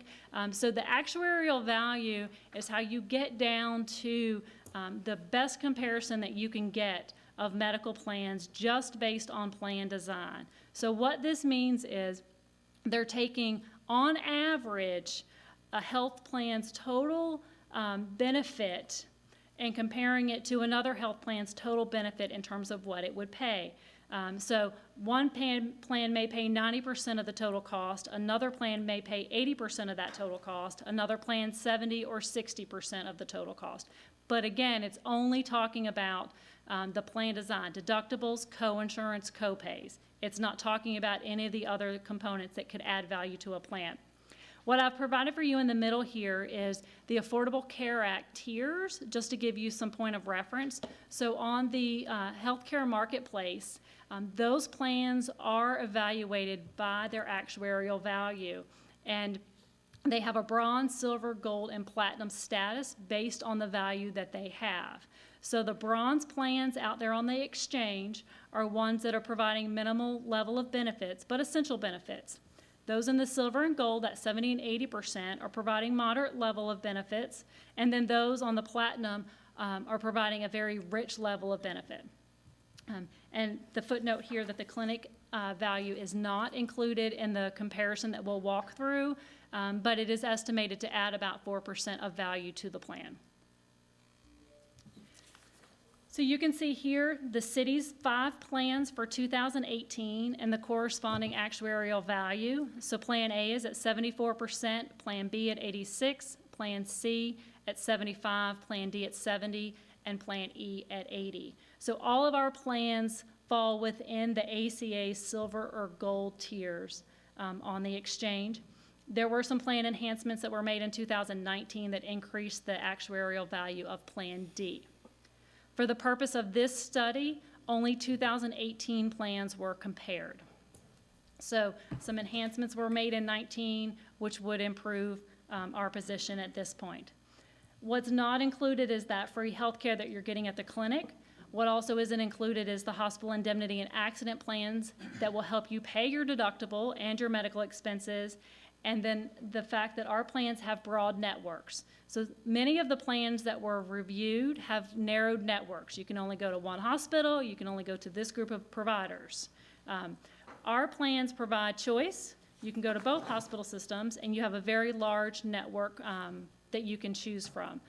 That provides value that isn't captured in the AVs. So if you look at the overall actuarial value of the plans for those 20 peer cities, you will see on the PPO plans that our plans fall slightly below the median of the peer cities. However, if you factor in that additional MyClinic value, that brings us up much closer to the median. On our HSA plans, Plan B is right there at the median, and then Plan A is lower. When you look at the cost share for the PPO plan, so cost share is the percentage of the premium, that weekly amount that employees are paying, the percentage that the city's paying, and the percentage the employee's paying. So this slide shows you the percentage that the city pays. So on our employee-only PPO plans, the city is paying about 83 to 86% of the total cost for those plans. We're right below the median on Plan C and D and slightly below on Plan E. So let me ask if I'm reading this chart correctly, that if I had an employee and we were at the 85% employee only, and yet the family was not, that the family under C and D is at 70, that we have a disparity in terms of the financial, that the employee family is getting less value for at a higher cost. Am I saying that correctly? Well, this is just on the premium, so this doesn't relate to the values. So they're paying the same thing that the employee-only person got for C and D, they are paying a higher value than the employee only for the premium. But they're getting also more people in the plan. I'm trying to. I think it's I'm saying trying the to- city is paying a higher percentage of the actual employees' costs and a lower percentage of the employees' family members' costs. Yes, yes. So, Typical, is that across the board what people, the industry does? so yeah, you can see here, you know, on the employee-only side on the left, many of the employers are paying 85, 90, a couple of them are paying 100% of the employer, or the cost of insurance for employee-only coverage. Right. On the family side, you can see that cluster then goes under 80%. So the employer's expecting that if you're going to cover your family members, you're going to pay more towards the premium for that coverage. And that is industry standard? That is industry standard. Got it, that's Yes. all. Yes? I just wanted to say about that, if you didn't do something like that, it would discriminate against Right. people, right, who are not married or don't have dependents. So the idea is not to create a disparity based on family status. I just wanted to make sure that I understood it. Thank you. And one note on the Plan E, so that one is low in terms of the cost share there, but again, this is 2018. The city increased their contribution to that plan in 2019, so if we were to redo that, this may go up slightly. Dr. Harlow? On the employer cost share, I guess, yeah, either one of these PPOs or the HSA. I guess to your point, though, we are still kind of below in comparison either way. And, you know, whether we're looking at the clusters or just looking at our dots. Or the median or Right. whatever. In comparison to the median, I'd say that, I guess, our percentage of sharing costs in that plan, in comparison to these other municipalities, is still under. And so I guess we're still below the median on all fronts. That is a fair comparison to these peer cities, yes. Okay. So the next slide shows you the same thing for the HSA plans. So this is the portion that the employer, the city, is paying the premium on these plans. On the HSA plan, you can see the median right there is about 90%. On Plan A, employee only, the city's paying more than that. On Plan B, employee only, the city's paying less than that. On the family plans, the median is around that 85%. In Plan A and B, the city is paying less than that in the cost share. And again, on the family plans, this was a strategic decision related back to that slide that I showed you, where spouses are a smaller percentage of our population, however, they're driving more of the cost. So the value enhancements that were made in 2019 that were not a part of the study are that there were no increases to employee premiums in 2019. The deductible out-of-pocket max on Plan D was changed. That improved the value of that plan by 5%. The family premium on E was also reduced by 10%. We added additional services at my clinic, and then we also added comprehensive firefighter medical exams during 2019. So again, that actuarial value comparison is about as apples to apples as you can get, but there are a lot of other components that layer onto a plan that increase its overall value. Bless you. So moving on to other benefits, the dental highlights, 9 of the 20 cities that we looked at provide an employer contribution to a dental plan. The city provides a $26 contribution to the dental plan weekly. Our Plus plan has a 61% AV, and our Basic is at 46%. The median of the plans that we looked at was right at 61, so you can see we're right there in line with the median on that Plus plan. On short-term, Dr. Harlow. They're gonna get a dental question from me. This, just basic, what percentage, we know that, I mean, medical's basically required for everyone to opt into at this point, but what percentage of employees are opting into a dental benefit plan? we have about 80% of employees that opt into dental. Really good. That's good. He'd like to know the 20% that aren't. Right, who are the 20? mean, I'm just saying. No, we did a My Dental Clinic version of it, right? Oh, that's in our vision to add that to it at some point. Might be a conflict of interest. So short-term disability, be this provides income to employees that would be out of work due to extended sickness or injury that is non-work related. The typical duration of this is about 26 weeks.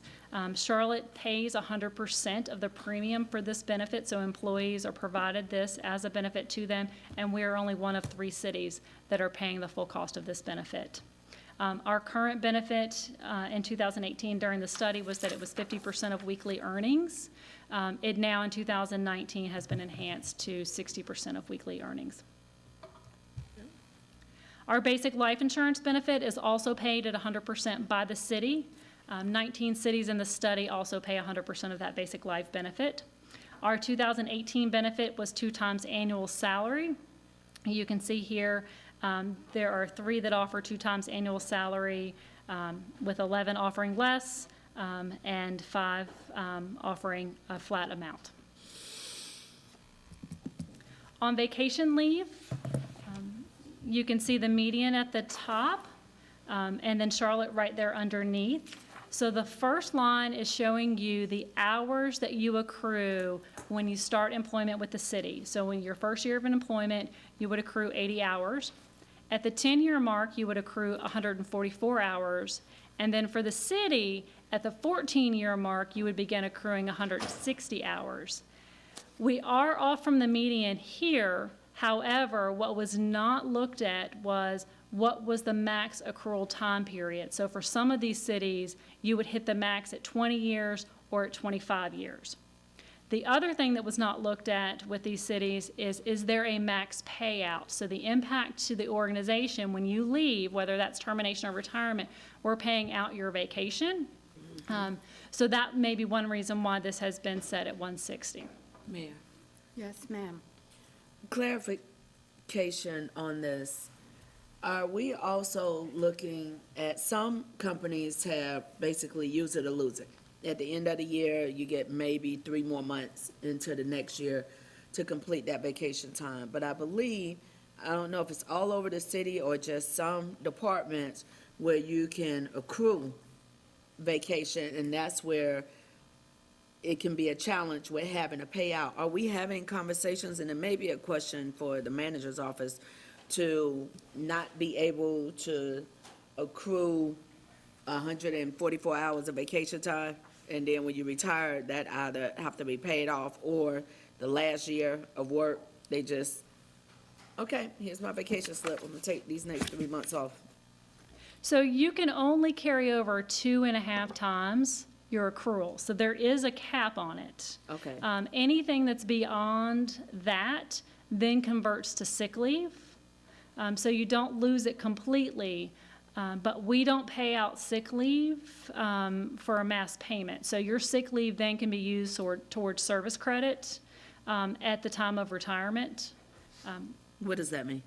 So if you are a 30-year employee and you've accrued 2 years of sick leave, you can actually retire with a 30-year benefit at 28 years because you're making up the difference with your accrued sick leave. Why would we allow someone to accrue 2 years of anything? That's a retirement system provision to use the sick leave towards service credit. Okay, I'll ask offline for you to explain to me how we let something roll over into something else and have that much time out there.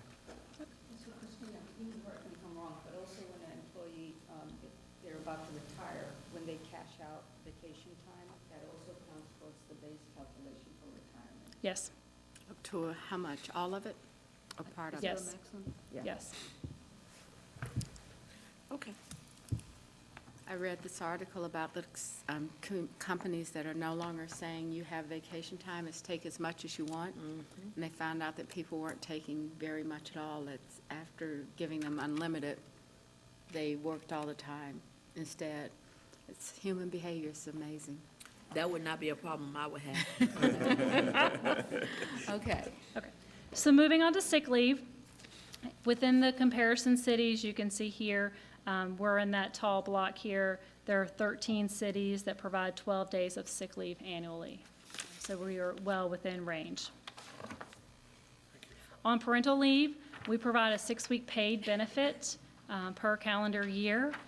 We are again in the tall block here of the 7 cities that provide at least, or that provide 6 weeks of paid parental leave, with some cities below and some cities above. And that's Mr. Eggleston? the same for our male employees and female employees? Yes. Other benefits that were looked at include tuition reimbursement. 16 cities, including us, offer tuition reimbursement. 6 cities offer longevity pay to new hires. 14 cities, including Charlotte, have transit discounts. Do we do longevity pay? We no longer do longevity Oh, pay. that's, I just, it said 6 cities, so I wasn't know if we were in there. 8 cities offer some level of buyback. This is a vacation sell type of program. 6 cities offer some sort of childcare program or subsidy, and then 2 cities have a loan forgiveness program. Okay. On holidays, again, we're right there with everyone else, with 10 cities that provide 11 holidays annually, and 7 cities offering 1 to 2 more days, and the other 5 cities offering less. So the overall study findings showed that Charlotte does have some healthcare plans that are near the median and some that are below. The study design did not include that MyClinic, which would increase those values right off the top at about 4%. It also did not include our plan enhancements or the value adds from our network and other programs that we have. Our other employer-paid benefits, the life insurance, short-term disability, dental, holiday, and leave, are aligned, or they are actually better than the peer cities, and that our overall leave benefits are in line with the peer cities as well. So our considerations for 2020, first is to look at enhancing the value of that HSA Plan A, so that was the outlier plan on the AVs. To mitigate medical plan premium increases, so this would again help that cost share piece. Eliminate Plan C due to a lack of participation in that plan. That's that middle plan. It only has about 200 people enrolled in it at this point. We're also looking at enhancing the dental plan options that we have and making enhancements within the plan. So looking at adult orthodontia, for instance. We're exploring a hearing loss benefit to add to our lineup. Reviewing the city's leave incentive for unused sick leave, as well as looking at additional voluntary insurances for employees. And then finally, a 529 college plan payroll deduction program. Mr. Eggleston? One small question and one bigger one. By consolidating the number of plans we have from 5 to 4, is there a cost savings for the city? It's negligible because there's only about 200 people in that plan. And that plan looks very similar to Plan D in terms of the cost of that plan. So I'm that would just be wondering for those absorbed. 200 employees, if they deem that to be the best option for their family, there should need to be a benefit for the city to eliminate something that was deemed to be the best option for 200 people, I would think. Well, I'll tell you, from my experience in talking with employees that are in that plan, this includes retirees. Many of the folks in that plan don't understand how that plan works.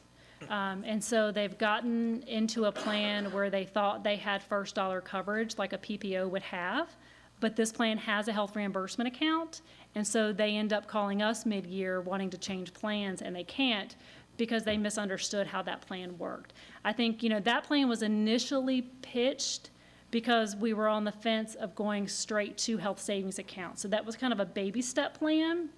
In hindsight, I think that one, It's not 200 people that love Plan C and are going to be upset. absolutely not. And in fact, we would do a communication to those employees to let them know that this is coming, and we could certainly help them, make alternative plan option choices. Okay, and my larger philosophical question that might be a better conversation for another time, but I think it is useful data for us to compare ourselves to these other cities as we set our benefits and pay and everything else.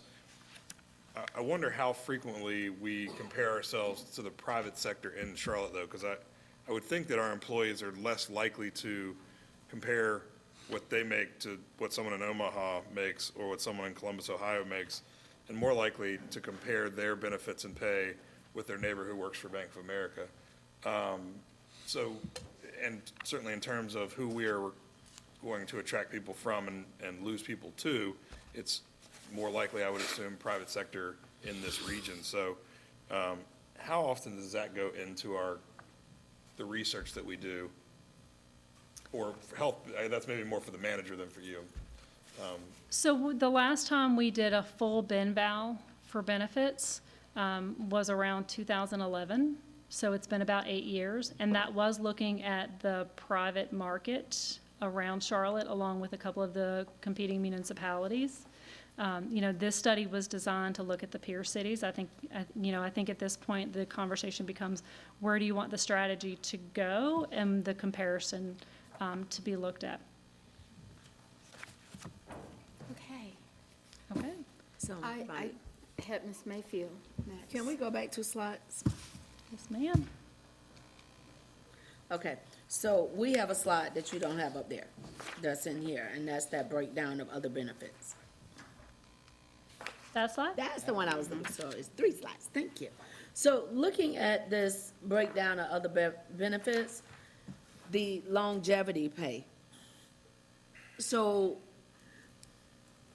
question is, these other benefits, are these some of the things that we're considering? Because I didn't necessarily see them in the findings and considerations as far as moving forward, or are you just letting us know this is what some other cities and/or individuals do, but that doesn't mean we're necessarily looking at it? Because I'm looking at the child care programs and subsidies. That's something that is definitely a major benefit, and I think Durham, possibly Durham and some other cities have looked at some of this. So I'm trying to figure out how this page fits into our findings and considerations. So this particular slide is just intended to demonstrate additional benefits that the 20 peer cities have and whether or not we have them or not.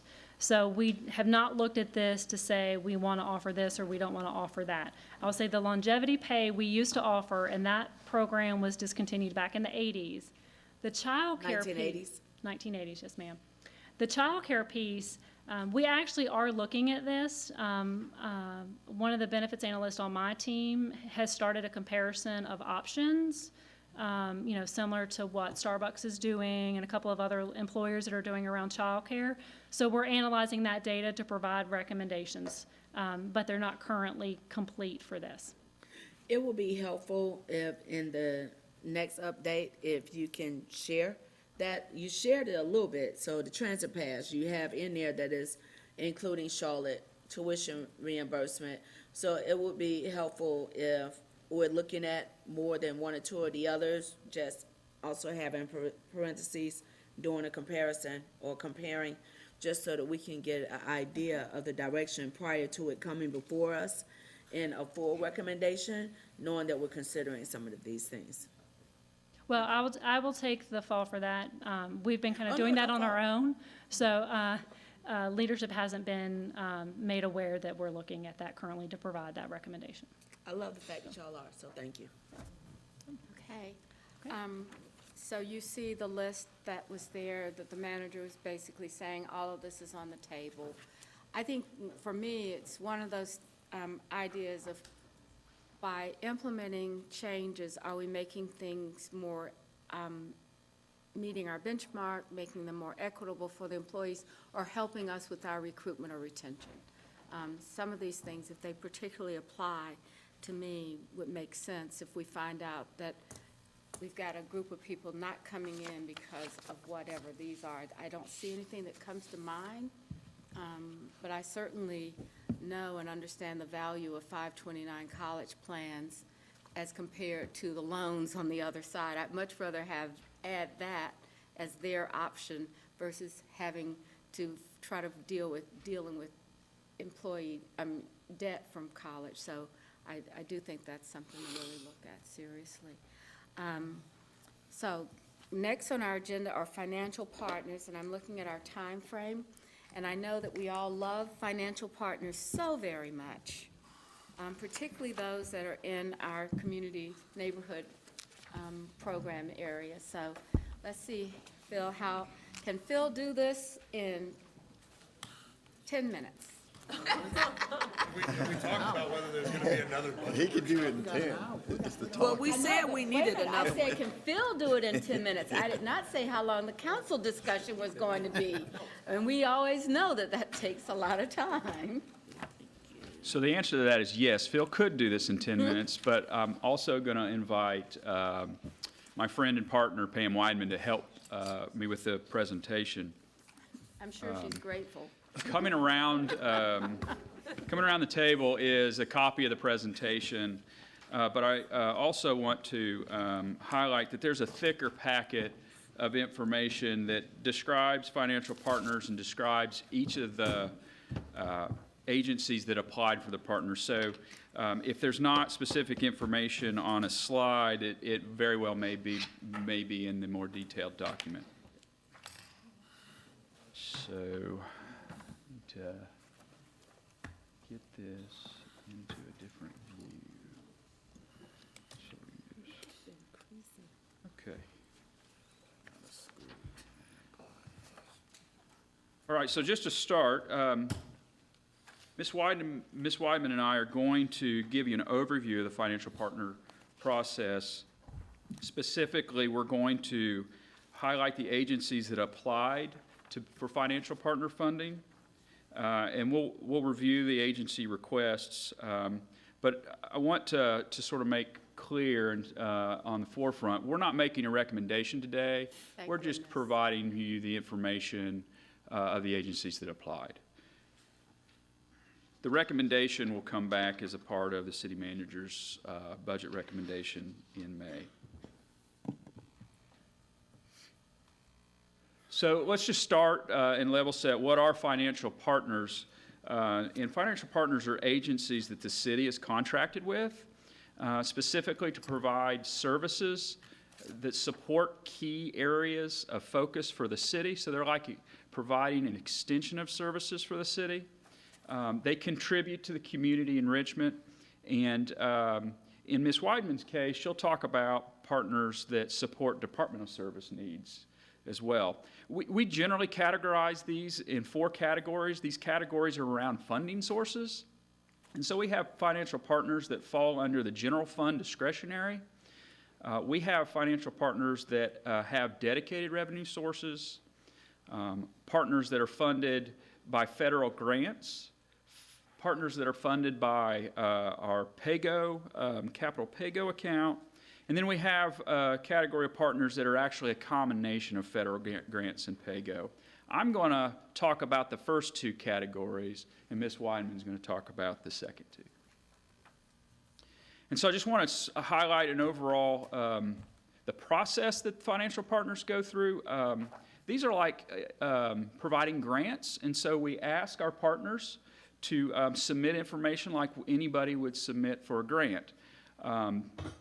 The process that I have here support all the financial partners except for out-of-school time partners, which Ms. Weidman will talk about, and she'll talk about the process that out-of-school time partners go to in a later part of the presentation. So generally in October, financial partners are made aware that, that it's time to apply for financial partner funding. And so we provide a link on our website. We send out letters to our current financial partners. We also notify financial partners that have had interest in the past, and we've had financial partners that have been referred to us from council members, and we reach out to them as well. Those applications are generally due in December. This year, we actually extended the deadline. We had some things come up that required an extension, and so we did that for all of them.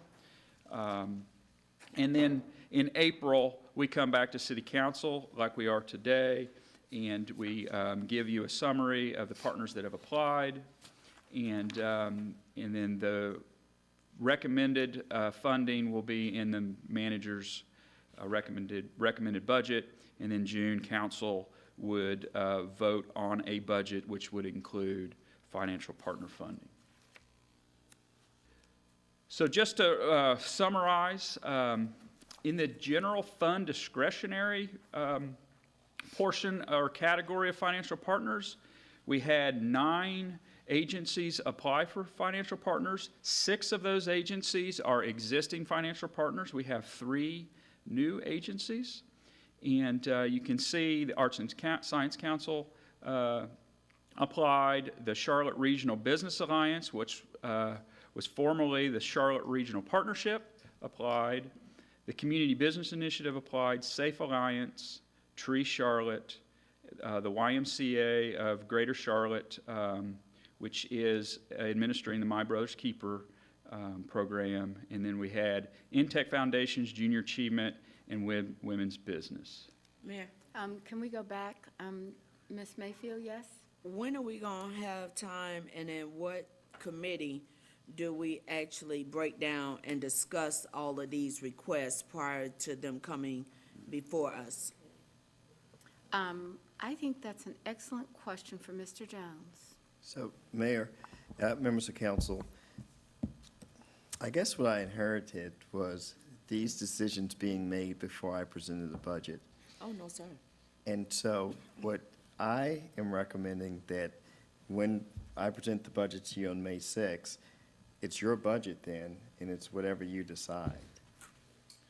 So, still on my question, Okay, so there's, I need clarification on that, because historically, yes, there will be an add and deletes segment where we will have to make our case on why we want to add or delete something.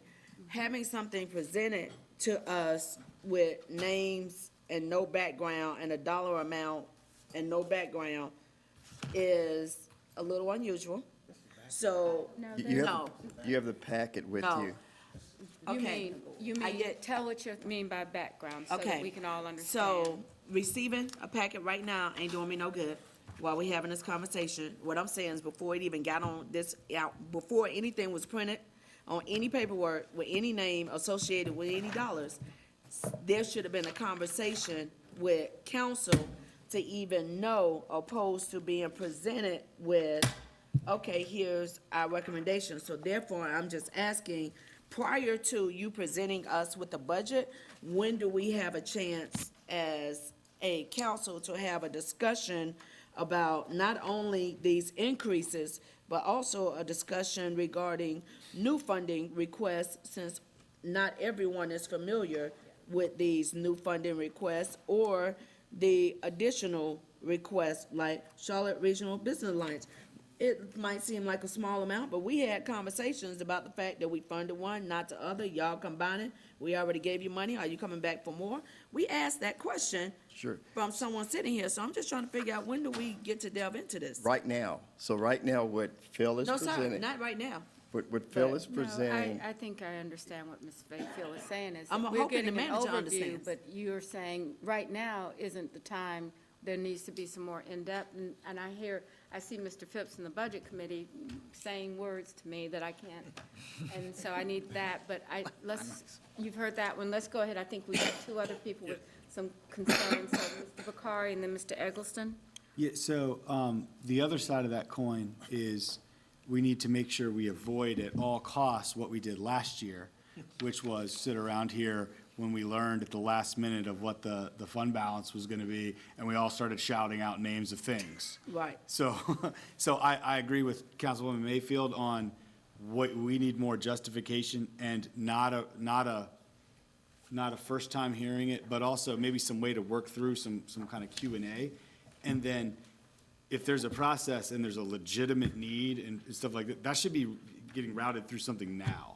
Not like when we see there's an opportunity and we remember we like this one organization, we throw it out. Like literally, if we Or avoid bring one in a thing new this budget process, it needs to be that. Or bring in a new one at the last minute and say, well, Exactly. we've been talking about this, and I'm like, who is we? All right, Mr. Eggleston, Mr. Jones, I'm just gonna say, let's listen. Sure. And then you, Sure. Worse than where everybody threw out their ideas was when we then had to battle over who's got funded because we couldn't fund them all. So I ended up voting against all of them, including my own pet projects, just on principle. If we couldn't fund them all, how are you splitting hairs between a bunch of phenomenal organizations that we would love to help all of them.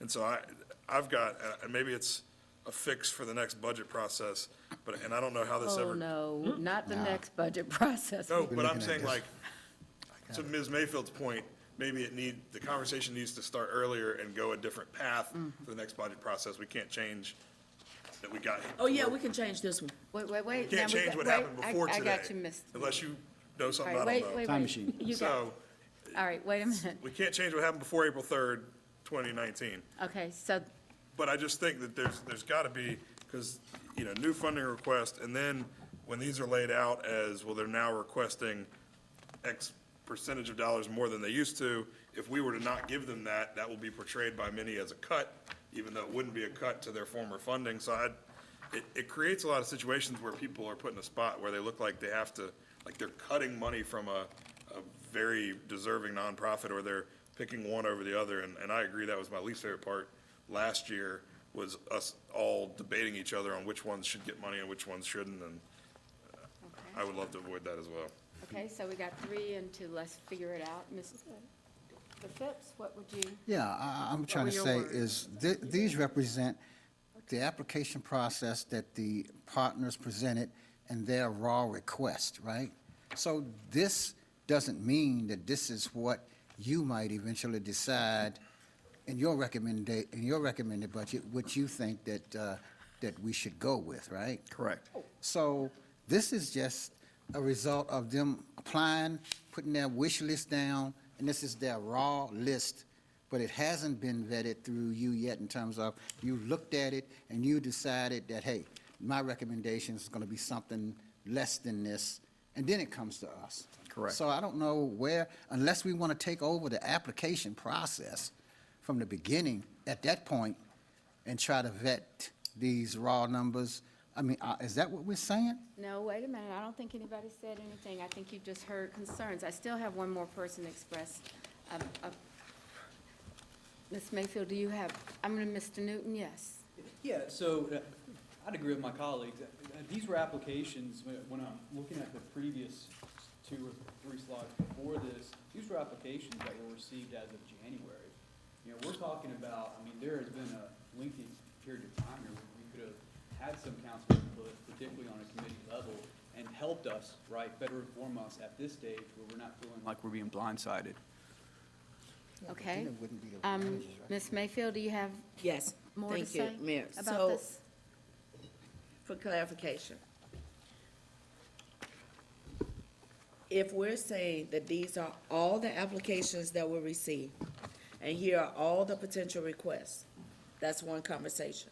If what is being said is here is some that we've identified at the funding level, I am still going to say, according to what we have in the language in this big old book, that there was a step that was missed, and that was the step where council talks about these. Remembering what our focus areas are, so I just pulled up one of these organizations that submitted that we have listed.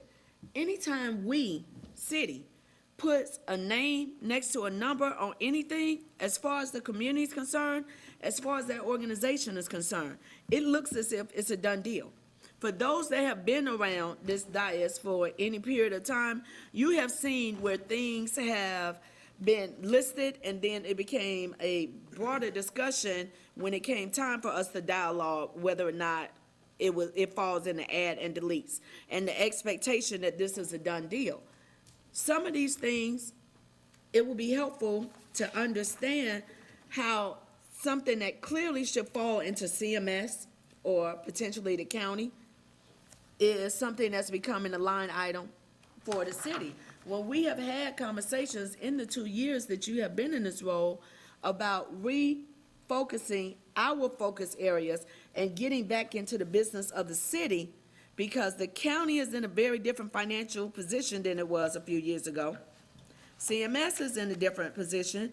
They have some responsibilities that's theirs that we just stepped in to assist them with. There's a time that we can give them back. So it will be helpful, again, because when you put it on paper, some of these organizations might be under the impression that, hey, this is done.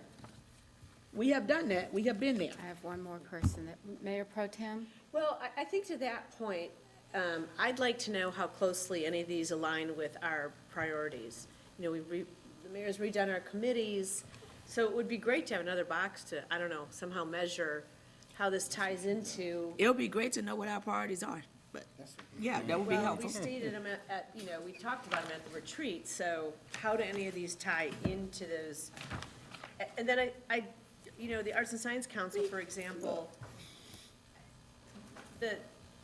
what's the conversation between the city and the county on I was that going to talk tax? about that one before, because that is one of those, like, Ed asked me about the transit discussions. These things are moving quickly. I do have some information on arts and science, but I think the real question that council members are very concerned about is what is the process for outside organizations approaching the city for funding? And I actually think that we do have a policy around out-of-school time. We have some traditionals in here. What we don't have is, you know, Safe Alliance has been funded for 20 years.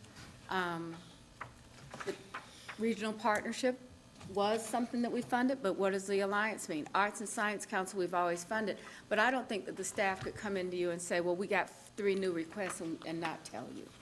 So, Mr. Jones, I think the question is, what do you do, what the council wants to avoid the situation that we had last year, which was very awkward and I thought not really well thought out.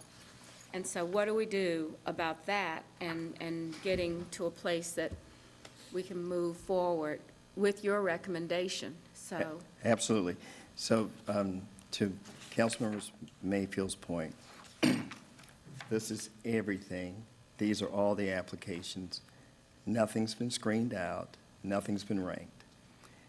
I'll go a step back, Mayor. There's nothing I can do to stop what happened last year. Last year, it's to the point that I guess Mr. Eggleston mentioned, people started throwing things on the table. That has happened every year I've been here. What we tried to do was say that the only way to get into the game this year is to apply.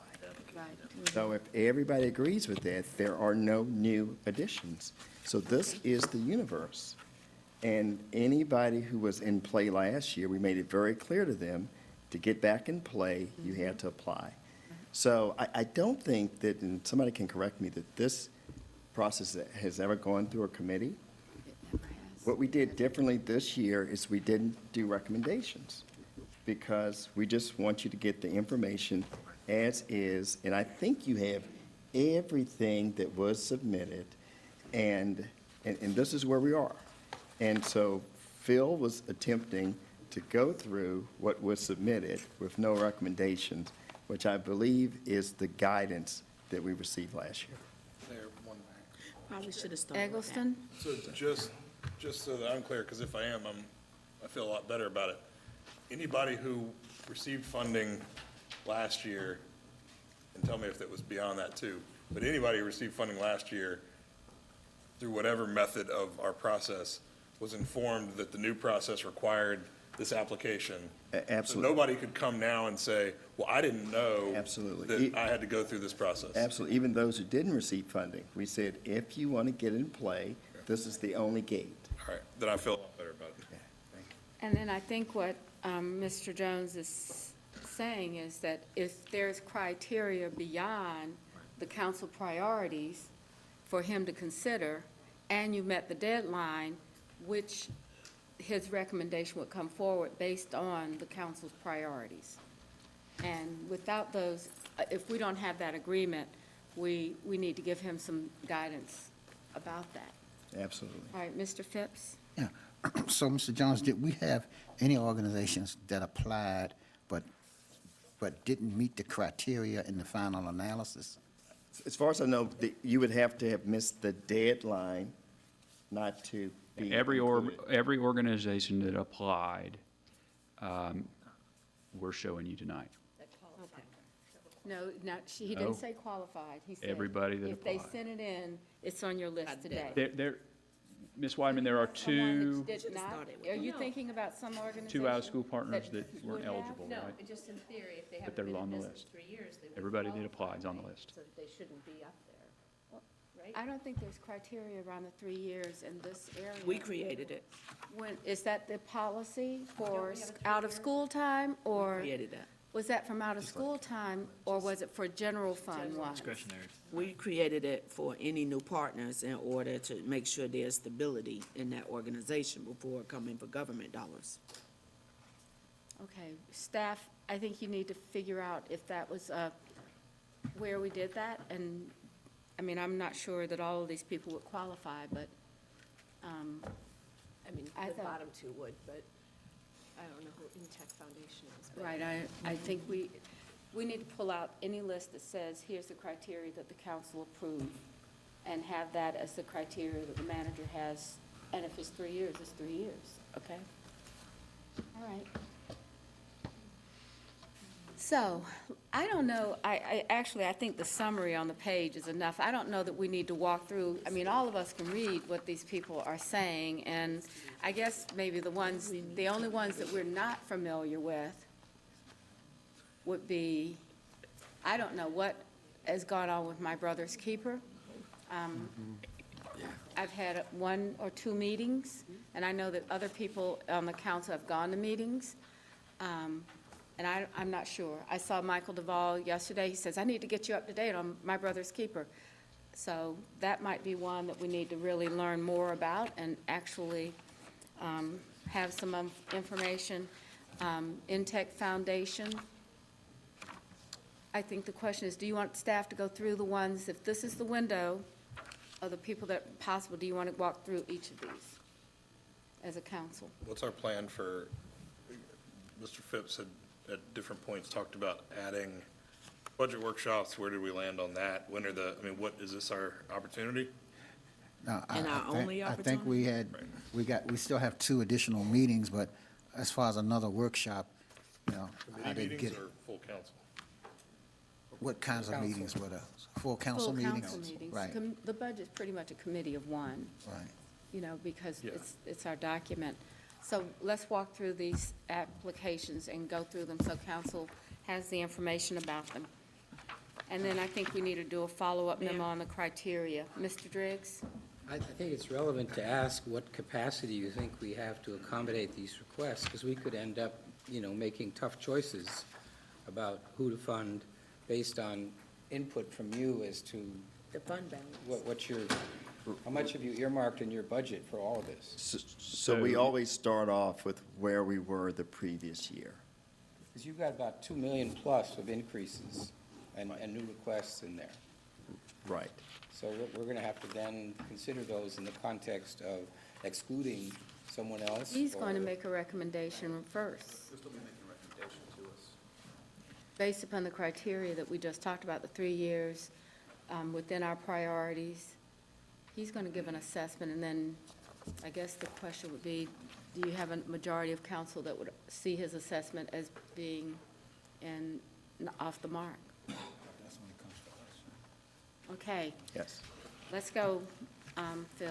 All right, so council's familiar with Arts and Science Council. They are our agency that supports and advocates for cultural community.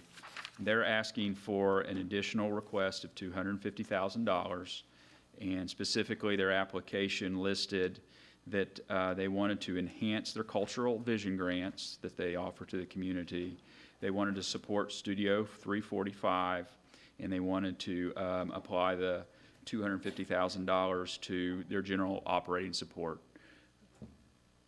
So Marcus and I, go back, I'm just going to quickly, Marcus and I had a conversation with Dina and the chair, and they are doing a poll on the quarter-cent sales tax that the Arts and Science Council has asked the county to put before a bond referendum.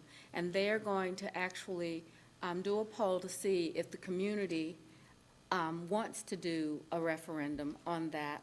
Dina said that poll will come out, it'll be transparent, presented to the Arts and Science Council, presented to the commissioners. We'll have a chance to see what the polling results are. If the polling results say that it's not going to win, the commissioners have to deal with whether or not they're going to put it on the ballot. If the polling results say, yeah, this is the greatest thing, that's another thing. And then we all know that the 1/4 cents would raise $50 million. The Arts and Science Council has asked for $20 million of it, and then there'd be $30 million left that the county could utilize for funding that they would have. I think that that's something that will be discussed in that polling as well. You know, what are the other priorities? The county commission has 5 priorities. I won't be able to remember all of them, but parks and recreation is libraries, racial equity, affordable housing, and there's one more. Health and Human Services. Is that right? I don't remember. I'm not going to claim it, so I don't know it, because I don't know it. But I think that they're looking at that, and the county manager said no decision will be made until that polling is completed. When is that? The poll is underway now, I believe. All right, Mayor Pro Tem? But even if that's on the ballot in November, so if it passes, even if it did pass, when would that funding even apply? It would not, and that was the other comment I wanted to make. Aside from that polling, the funding would not, they would not be able to collect that money for this upcoming year. So we are still being asked to provide this as well as an increase. I think the question is, for me, as we're looking at this, we've always supported the Arts and Science Council. I just don't know enough about what this application is. I don't know the new structure. I don't know very much. But Ms. Mayfield is on the board. She represents us on the board. So I think that if we could just find out the status by asking Robert or the executive director to provide adequate information, I think I would be looking for, if the county approves the half-cent quarter sales tax, what is the transition plan? If the county does not put the quarter-cent sales tax, what is their actual plan to go forward as a council? Those are the 2 options I would need to see or would ask the manager to assess. Any other questions that the manager needs to query on this one? Mr. Driggs? The 250,000 increase, does that cover the deletion of Arts and Science Council Studio 245 in the financial partner and outside agency list? Yeah, because it says so. Studio 345 is in. It's up in there. here. Yeah. So, Yeah. Right, but I'm looking Support at this for it. page here, page 3 of the detail that we got. Shows financial partner and outside agency summary, and it shows Studio 345 at 200 this current fiscal year and 0 for 2020. Page 3? so that is correct. Studio 345 is a out-of-school time partner Right. this year. They did not apply to be an out-of-school time partner for FY 2020. Oh, so that, Mr. Jones? So, Councilmember Driggs, I know that the Arts and Science Council had problems with meeting the requirements Right. of the previous funding stream. So I don't know if this is designed to do the same program, but not have the restraints or the constraints of the previous. So Pam, can you help me out with what happened with Studio 345? So, Mr. Jones, you are correct. They did not apply to be an out-of-school time partner this year. However, I don't know if they intend to make up that $245,000 with this funding. This description is a summary, it's just a highlight of what was in their application. So I tried to summarize the items that the Arts and Science Council wrote to us about and said how they were going to use the additional $250,000. It appears that they did, if I just go off of reading this, Right, but. so it appears it's yeah. a net increase of Correct. 50,000 because some of the increase is in lieu of the out-of-school time Correct. requests. Yeah, They intend to use that for the Studio 345. right. I just wanted to be forthcoming. We did not have a No, some. conversation with them, but it appears, based on what they Well, submitted let's to the budget find out. office. We need, again, Phil, that's the question. So, Mayor, members of council, so Phil, one of the things I think that was important last year when there was the conversation around the Studio 345 was how much of this was going towards operating support and how much of this was going directly to a program. So let us work on that to make sure we can provide for you in one of the Q&As, how much of this is really operations and how much of this is the 345. Okay? So, Mayor, I got a question directly on this. So council sits on a number of different boards. Those boards may or may not come before us for a recommendation for financial support. Where in these conversations, and this isn't something that's new, we just never done it. Where in the conversations do we have the conversation as the board representative regarding what's going on prior to having it in the larger room with either the manager or the manager in the mayor's office? I think that ought to be with the manager in the budget office right now. You know, in the past, when I was on council, I remember Julie was on the board and she would come in and she'd say the Arts and Science Council is going to ask for $500,000 more and this is what they are going to propose. So I think some of this is initiative. We've never had a formal process, but I think it would be completely appropriate as you go to all of the meetings, you hear the conversation and dialogue, that your impression of what they're working on will be a valuable assistance. This is the data collection time, the data, the analytics on the request. So if you represent one of these groups as a council member, feel free to join in. And even like if you're on Blumenthal, or another organizing group, there's a lot to be said about how this money is used. And if you're on the Blumenthal, I would say again, sit down with the manager and have that conversation because this is an evolving discussion for the community and our role in it. Mayor Pro Tem? So I think, you know, it's kind of incumbent upon that person, I think. Like in tech support, I don't know, that might have been somebody on our council who's a board member. And I would suggest you just do an email to the rest of us saying why you support it and what's going on and. Especially if it's new. Yeah. I got a question. We're, even with, you know, Arts and Science Council, you, Ms. Mayfield, you're involved in those discussions with this, all of the changes, and just to let us all know, I think is really helpful. So, and my brother's keeper, I know Mr. Mitchell and Mr. Winston have been really involved, but I have no idea what they're doing. Right. So that would be helpful. Okay, so you're going to go with the people that you know and identify as council support people. Let's go for it. Okay. Mayor. Yes, Dr. Harlow and Mr. Phipps. I know we spoke earlier about, you know, maybe we have a policy, maybe we don't, around how long an organization needs to be in existence, and I know that you've asked the staff to kind of dive into that a little more. Do we also, or if we're also looking into that, and maybe we know the answer already, when we look at these funding requests, whether it's a new group or an existing group that, like Safe Alliance, that we've been funding for years, do we have any policy around what percentage of their operating budget or their agency's total budget that, you know, up to a certain maximum that we're funding? So I would say, Councilmember Harlow, that's a part of the budget analysis. So in other words, it's easier with, let's say, CDBG funds, where you know how much should be overhead. So when we start to analyze this, I think as a council, you don't want the city to be putting money towards an organization that you're fully funding all of their staff. So that's a part of this internal review process. And we could talk to you about the different lenses and criteria that are applied during the evaluation. And you have to remember, Safe Alliance used to be called Victims Assistance, and they've been around for 20 years. And yes, we have funded through our property taxes that as aligned with our police department. So I don't think that we have any rules for the general fund ones. Like you said, CBDG, there are a lot more rules because of the amount, the restrictions, and all of that.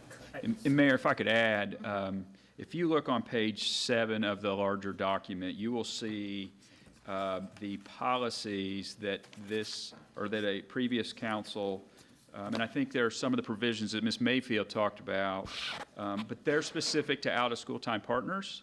And so I think the mayor is correct when it comes to these general fund discretionary financial partners, these policies don't necessarily apply. And in this policy, if you look at the second bullet, you'll see the 33% policy for the budget. So that our financial partner contribution should not be more than 33% of the total budget of an out-of-school time partner. And Just for clarity, clarification on this from when we created it.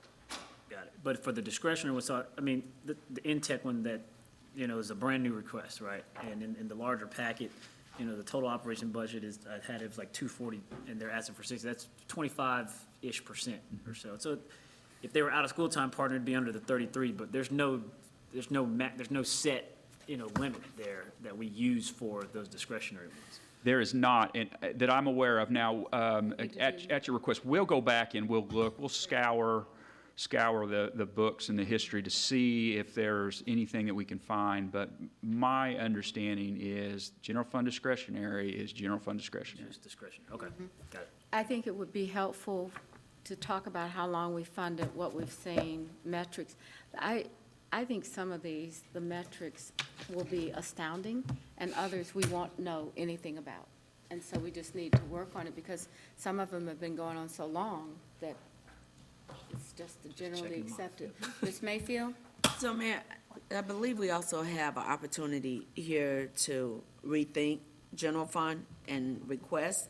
So we spent a lot of time in committee in 2015 on getting us to where we are with out-of-school time. Right. One, that there's no organization should depend, because we had some organizations where 80% of their funding was coming from the city. Right. So that is, we went back and forth in Economic Development Committee to have a real conversation regarding, one, how sustainable are you as an organization, so that you're not depending on government dollars, and also giving you a window where government dollars will be reduced in order to help you with your funding. This right here feels more like a workaround some of these requests that we're seeing by coming through general fund dollars, because some of these, just initially looking at them, could have gone through out-of-school time, but because of the parameters of out-of-school time, they applied and it went into this other area. So we might have a real opportunity now to really look at just outside funding, period, and creating a sustainable model where you're not doing a high percentage, whether it's a current partner, because all current partners, in theory, should be rolling off. There's less than a handful, which I believe fall under that maintain forever, they're gonna be a part of government. Some of helping to identify, separating those where foundationally, and because we're a pass-through, this makes sense. Identifying those partners from the partners that should be or could be rolling off versus those that clearly fall in that 3 years or less window could be very helpful as we have in this conversation, and identifying from what pocket of dollars these resources may come from. I think that's a great point and a great idea. We just need to figure out when we can do it, and if we can do it. When I look at this list, arts and science, the partnership is like the alliance. You can decide whether you want to count it in that way or not. Safe Alliance is completely a link to the work that we do with the police department. Tree Charlotte has been around in several years. My Brother's Keeper was the first time, was last year for planning, and the other three are completely new. Arts and Science has been since 1970-something. Right. And they've always had that money go to their general fund for operations. They've never, until recently, haven't segmented them out. I would still say you guys are gonna have to do a little bit more on each page and each one of these, but let's continue to go through them. We may not ask the question, because I know that we will not always have an answer. And if you've got a question about any of these, let's make sure that we put them on the table, and I'll try to figure out between the manager and Mr. Phipps what we do going forward. Okay. So just moving, if we're ready to move on. You had a question? Yeah, Okay, yes. okay, thank you. Sorry, I thought you were just saying yes, so. Should we have, in view of the conversation we've been having, should we have a policy requirement that if you serve on one of these boards where we have a council representative, that there is an expectation that during their request and application, that they would get with the council representative to explain what's going on, so we'll be in a better position to be able to discuss or vet their request in a session open like this? Should that be a requirement? I don't know the answer to that, but we need to ask that question. If other places do it, if you feel like we ought to do it. Some people have said that we shouldn't have council members on those boards because it then becomes their responsibility to carry the water for that company, that organization. And I just don't know the answer to that. So there's. Well, that question is out there. I've heard then. that discussion before, and I don't think it ever landed anywhere. Okay. All right, so we got Arts and Science Council. The question was, what is Studio 345? What is that? What is general operating support? And what's the status, a transition plan if they do the quarter cents? And what's their plan if they don't do it? Any other questions on art? Anything else, Ms. Mayfield, we ought to be talking about? Okay, let's go to the Regional Business Alliance. So the Regional Business Alliance is obviously the merging of Charlotte Chamber and the Charlotte Regional Partnership. And in this case, they are requesting $161,526, which is an increase of $3,276. That increase is based on their traditional formula. It's based on population. And I think we pay 30 cents per, and so population is increasing, and so that's where that 3,000 comes from. And of course, this group, it does regional business development and marketing, and again, the funding is based on population growth. So is the funding for every other county in the alliance the same population? Is it an Yes. agreement that is for everyone? Yes, my understanding is they into apply the the same alliance. funding formula for all its members. Okay. Mr. Driggs? Yeah, Manager, is there any thought, given all that's been going on in our economic development effort and the merger of the entities, in kind of revisiting our relationship and what kind of support we provide to CRBA? So, Council Member For the Driggs, Regional Alliance. for the Regional Alliance, Regional Alliance. CRBA, that's what the Yeah. regional is. so when Ernie Regal came by, a part of this first year was a lot of people had questions because now that you have a bigger group and you're merging, two entities, is there an opportunity for some of the localities to pull back? And universally, we said, let's not pull back on that first year. Even more so, they were going to use some of the money for more marketing and branding of the region. So I would say that this has been a heavy lift, and Charlotte has been a leader. And I think sticking with where we are, including the adjustment for population, is the right course of action. Thank you. Okay. Mayor Pro Tem? I just want to put out there that I agree. It's hard to measure it when it's their first year, but considering we've pulled in, a lot of the economic development for Charlotte in-house, I'll be very anxious to see, because now we have a lot more of a demand on our own resources internally. And, we have to think about that with what we're being asked. I wouldn't be surprised if they're asking for more next year, and we have to look at what we're getting from it, Charlotte. I would mention, Mayor Pro Tem, I've never seen more collaboration than I've seen now, and I'm very optimistic because of the collaboration. I have to say, the Honeywell recruitment, the chamber staff, we're right there along the way. And, what we're doing is a little bit of a difference. I'm not so sure we're recognized yet for that. I agree with the framework, but I think that they have been adding value to every recruitment that we're doing there in the room. So. And you all might Yeah. know that, but we council members don't get that information. And I just, I want to know, what are they doing about for our intermodal facility, for global trade for the region, and it's just sort of this, I a think bit of that's. a black box, So we ought to get their development plan and see how that works and whether or not it's accomplishing what our economic framework does. So I would say that's fair. Mayor, thank you. Okay, Ms. Mayfield. On All right, we the got same note, it would be helpful to, because when the alliance was first being recommended, and it was also shared that our staff person was going to be doing a lot of work with them, I asked then for a breakdown as far as the dollars, because we now have a economic development person that's putting a lot of time and energy into what appeared to be alliance work. So we don't need to be paying them twice.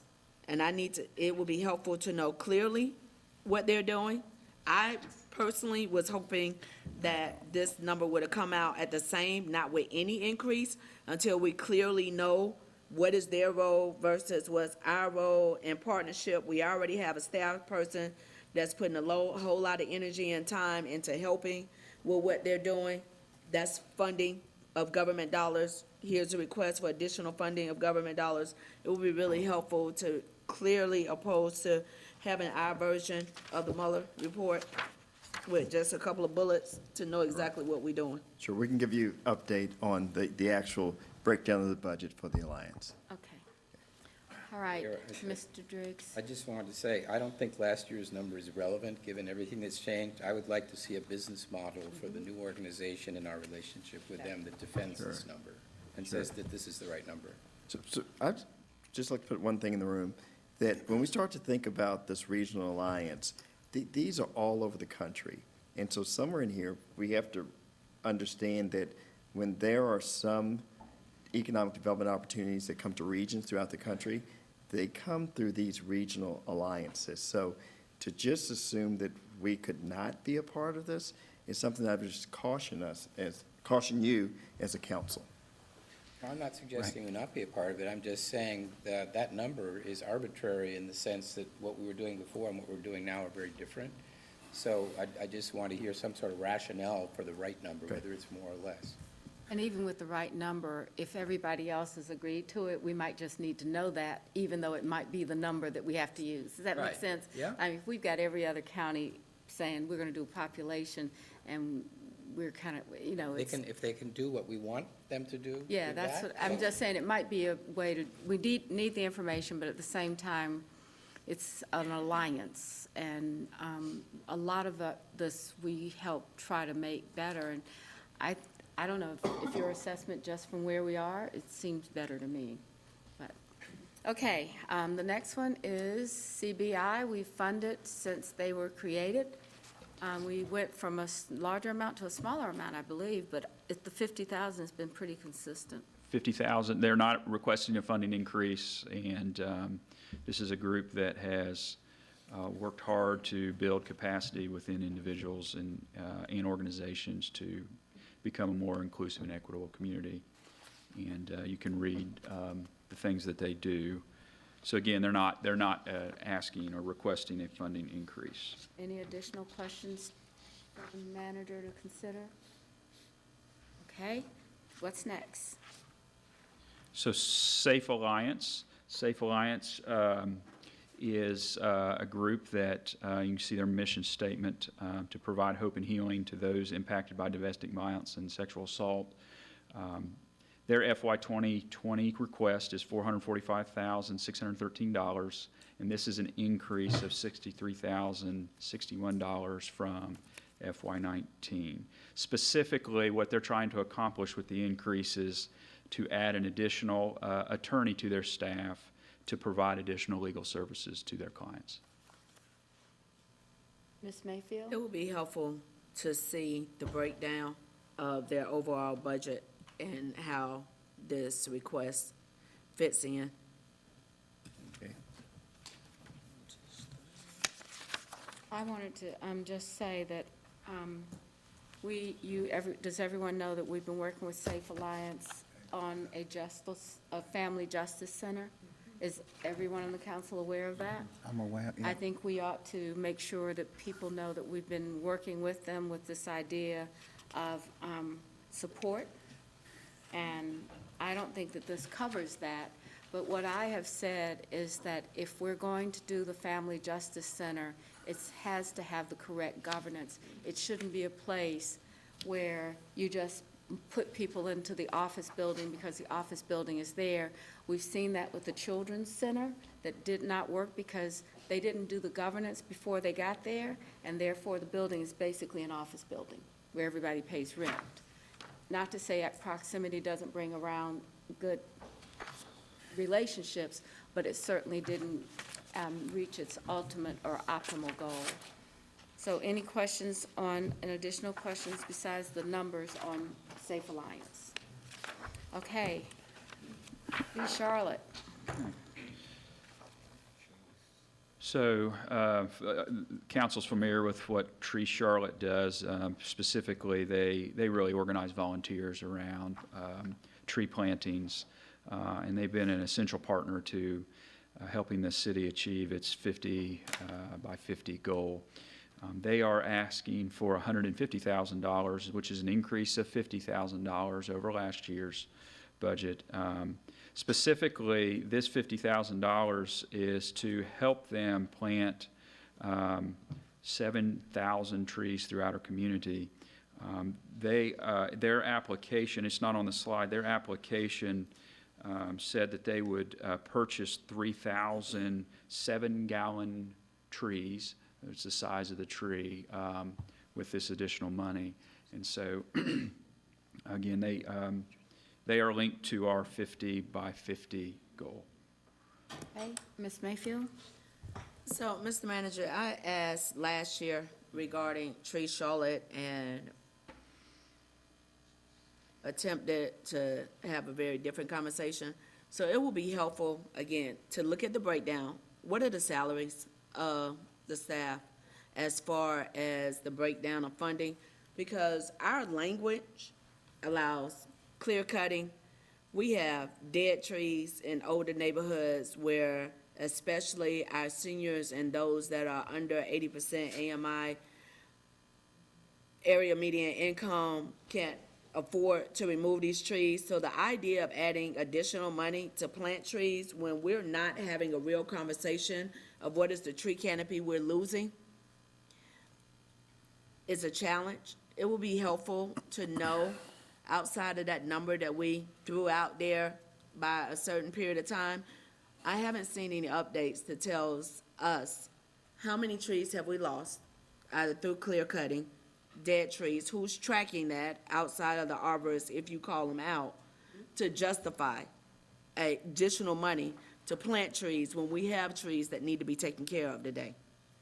So Councilmember Mayfield, I understand exactly your request, and I'll follow up on that. I do believe that we had a pilot based on one of your Wesley Heights. that you, one of the ideas that you brought up, and I'd like to see how we're, I don't know if Mike's in here. Oh, Mike. I won't call you And on that the can come spot. later since Yeah. time. So what I'm hearing loudly and clearly is that the whole thing, issue about trees and individuals who have trees who fall and they're not able to take those and clear those up, I'll make sure that that's a part of our And prior to understanding. falling. Right. So Okay. it will be helpful, help justify Sure. why we would keep giving. What are y'all, how are you utilizing the funds that you're currently receiving? Will do. I would say that we've had discussions about that in the Environment Committee and detailed discussions about the tree canopy and the tree master plan and the use of the funding, how much has been used, so that information is readily available. I'm glad it was in the Environment Committee. Yes. Yeah, I have a question about that, about the pots of money, because I know I've sent a couple pictures to the arborists of some trees that were concerning, and they're, with dead limbs hanging out over the road. And in fact, a tree next to it, happened to be behind a car where a limb did come off and went through the people's windshield. Unfortunately, nobody was hurt. But so and the response I got was that there's such a backlog of trimming up city trees on city right-of-ways that, you know, to that point, we're increasing more trees being planted when we can't. Maintain the ones we have. Yeah, dead or alive. So again, I won't put Mike on the spot. I know at some point they came up last year, and we accelerated funds in order to reduce that backlog or make it go away. I will see where we are with that, and to make sure that we are trying to align the funding that's appropriate in order to address that backlog. Okay, the next one is My Brother's Keeper. Neither Mr. Mitchell nor Mr. Winston are here. They've been working with Mike Duvall, and as I said, Mike came in, they came to see us and said that they were still working under the auspices of the administration of the Foundation for My Brother's Keeper. And when I saw him yesterday, he said, I need to come and see you, but I don't have any other information than that. So prior to Mr. Winston leaving, he said that he and Mr. Duvall would start having communications Great. with the council. All right? So My Brother's Keepers, their mission really is to improve the outcomes of boys and young men of color. And they requested $250,000. That's a $200,000 increase from last year. And their application described three benefits from the program and what they're really trying to accomplish. They're trying to accomplish access to high-quality learning environments. They're trying to accomplish reading at grade level. And they emphasized high-quality college and career pathways. This one, to me, we really need to connect into the work we're doing around workforce development and not have multiple programs. I see commercial real estate and construction pilot, and we've already gotten Project Peace working with, oh gosh, which one, the other? And so here we are doing another one. It just seems to me that these internship opportunities, we've got a great staff going out and doing that. I mean, we need to take things to scale, but we need not overlap. This is So duplicating this the is- services.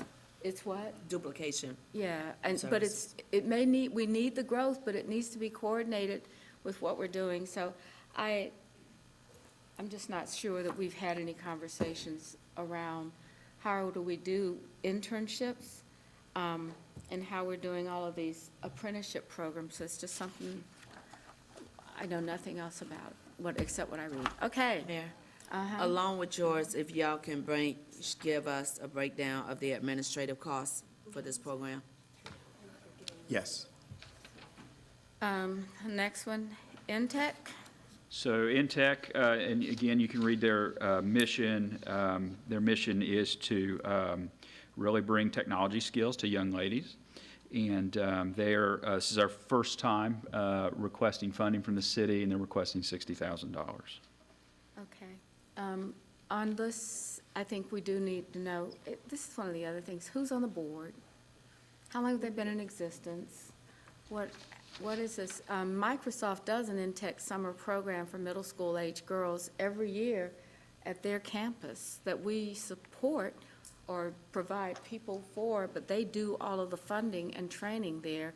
And so I don't know, the summer program at Tech Academy.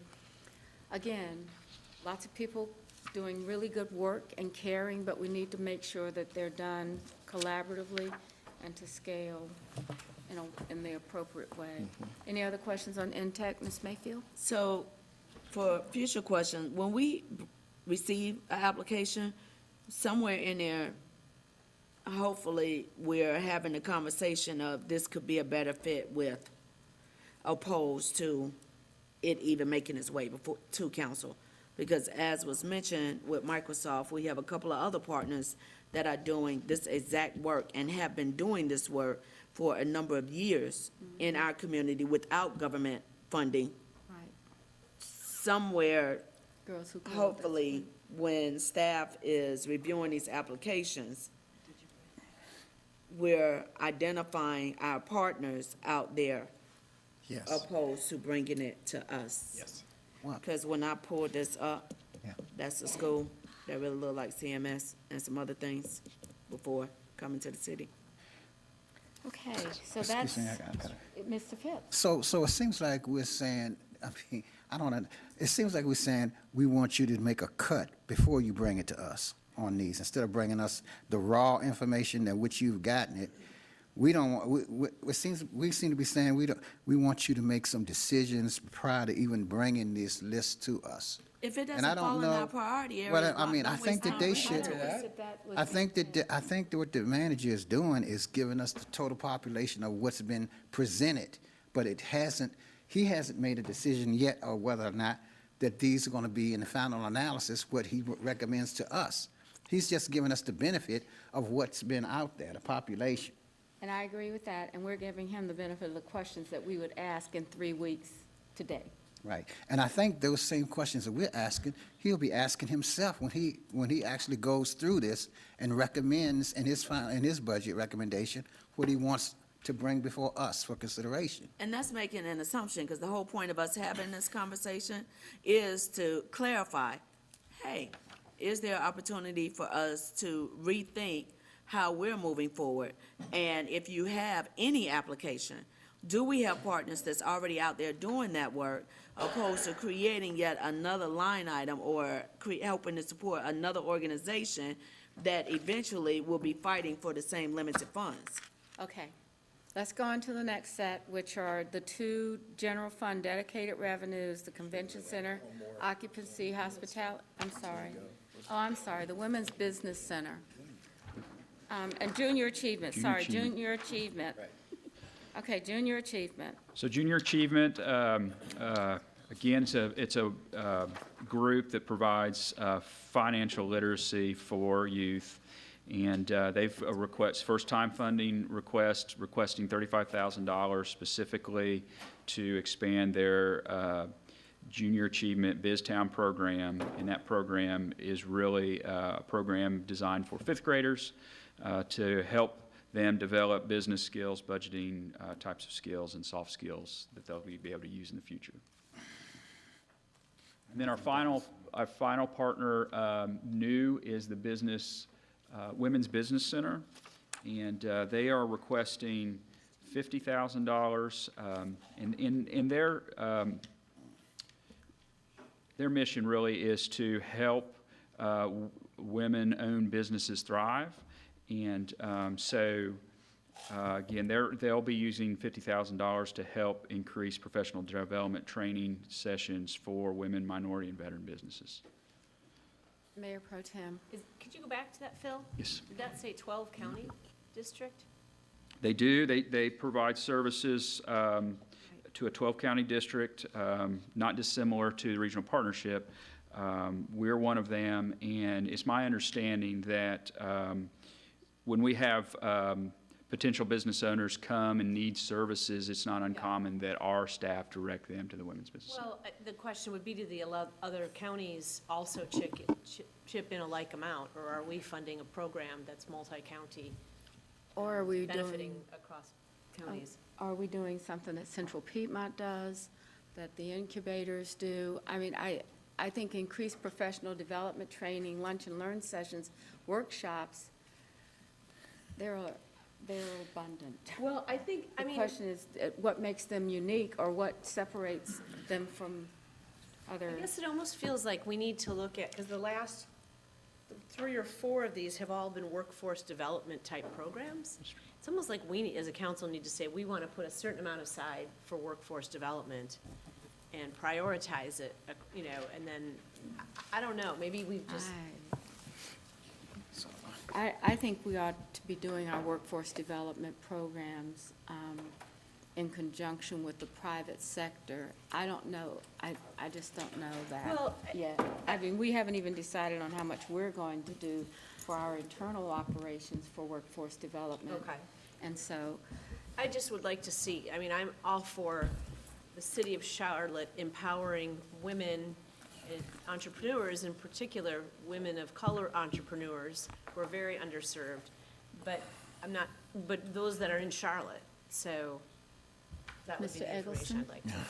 I'd just like to co-sign on Mayor Pro Tem's idea there of, at some point, maybe we consider a certain amount of money for each of our priority areas and then we can more ably debate how to split the money for the economic development button or the neighborhood, sustainable neighborhood development bucket or whatever, any community safety type initiatives. Because we don't want to end up spending Maybe that's three the next quarters of our money on one of our priority areas and across a dozen different partners. Okay. All right, Mr. Phipps? Yeah, getting back to junior achievement, I didn't think that was new. I thought that last year we made some budget appropriations for the move to Graham Street, and I thought part of that was to facilitate the junior achievement programs and things like that. Am I wrong on that? So, Councilmember Phipps, initially, there was a request around the table during the straw vote time for junior achievement, and I do not believe that there was any It did not funding get the votes to be related to funded. it. But they came back this year on the front end, and they've asked specifically for this amount. I would like to mention, Mayor, members of council, this is very helpful to us. I'm talking to Sabrina. We'll get answers to your Q&A by this time next week. I will say that the first time out of the gate, I'm very surprised by how few of these we had. But there may be a day, I would like the council to start to think about this process, because if we had 70 of these, it would be weeks to get through them. So the more feedback we can get from you to entrust us to use your key lenses in evaluating these, it would be better going forward. Fair statement. Okay. For next Pam. It is, it is now 5. On my watch, it says it's time for me to stand up and move around a minute or two because I've been sitting so long. So, Mr. Jones, we've got, I see where Charlotte the Center City Partners and University are scheduled for April the 8th. Yes. Is that at a dinner or? That's the action briefing, yes. Action briefing? Yes. So Convention Center funding and Film Commission are the two there. Yeah, so again, these are your dedicated revenue sources. The convention center funds are tourism funds. The request is due to the growth in those funds. It's data-driven, and the funding request for Charlotte Regional Visitors Authority Film Commission is the same. I think we need to see, that is such a large area that we need to really see their budget. We need to have I think that warrants a separate presentation for the CRVA. Yes. We have a placeholder for economic development on the 8th also in the action briefing. So we'll bring CRVA on Right. Monday also. Okay, so maybe the next section will be easier, because we do have policies around our financial funding requests, and I guess what I'm saying is, if you can give us 5 minutes, and these are criteria-based, that have criteria, I think we could be done with the entire block for today. All right, Pam is so Pam, ready for this, Mayor. ready? Yes, ma'am. Thank you all. Just to go very quickly, what I'll do is present your Housing and Neighborhood Services partners. You will see here Crisis Assistance Ministry. They are funded 100% with local funds. They do have an increase in their change. Carolina's Care Partnership, that's funded with your HOPWA, Housing for People with AIDS and HIV. That's a federal grant that they are funded with. In terms of your, the Charlotte-Mecklenburg Housing Partnership, they are funded partially through 2 different federal programs and a portion of your local dollars. The first one that you see is their affordable housing contract. They are requesting an increase as well. And then the second one that you see there, they administer your House Charlotte Down Payment Assistance Program. And so there's an increase requested there as well. Crisis Assistance Ministry, they have a request of, an additional request of $475,000 there. Their services, I think we all know them well. They focus on preventing homelessness. They provide emergency rent and utility assistance. And then they also have their store where they provide clothing and household goods for folks in need. Carolinas Care Partnership, again, this is pass-through. With the money, they provide housing referrals for folks living with AIDS and HIV. They also do some education and testing services as well. Housing Partnership, just to go through here, again, I've already talked about what they do. Basically, they build affordable housing. They provide some home buyer training as well. They do a little bit of foreclosure prevention. So going back to that one, that is the one that I would really like to understand. When we had no other developers in the process, we actually needed a developer that we could work with, and they've been doing this for many, many years. But we've subsidized that, and considering the number of requests that they have that will go through our affordable housing plan, I was just wondering if they're getting developer fees and they're going to be doing the development, what are we subsidizing now? That would be my question. Does that make sense? Yeah. I understand, Mayor. Do you want us to respond in a follow-up, or would you like for me to? Follow-up, Okay. please. And I'd like to have that conversation, for you to have that conversation with them. I just don't know enough about it to make a decision, but I think that we ought to know from our subsidy, before there were fees, now that there are fees, what is our subsidy needed to accomplish in detail, or is it needed? Yes, ma'am. Okay. Out of school time, I'll slow down here. Program's been around since the late 70s. We do have a process that we go through here. We issue an RFP, a biannual RFP. Our partners have said this helps them plan.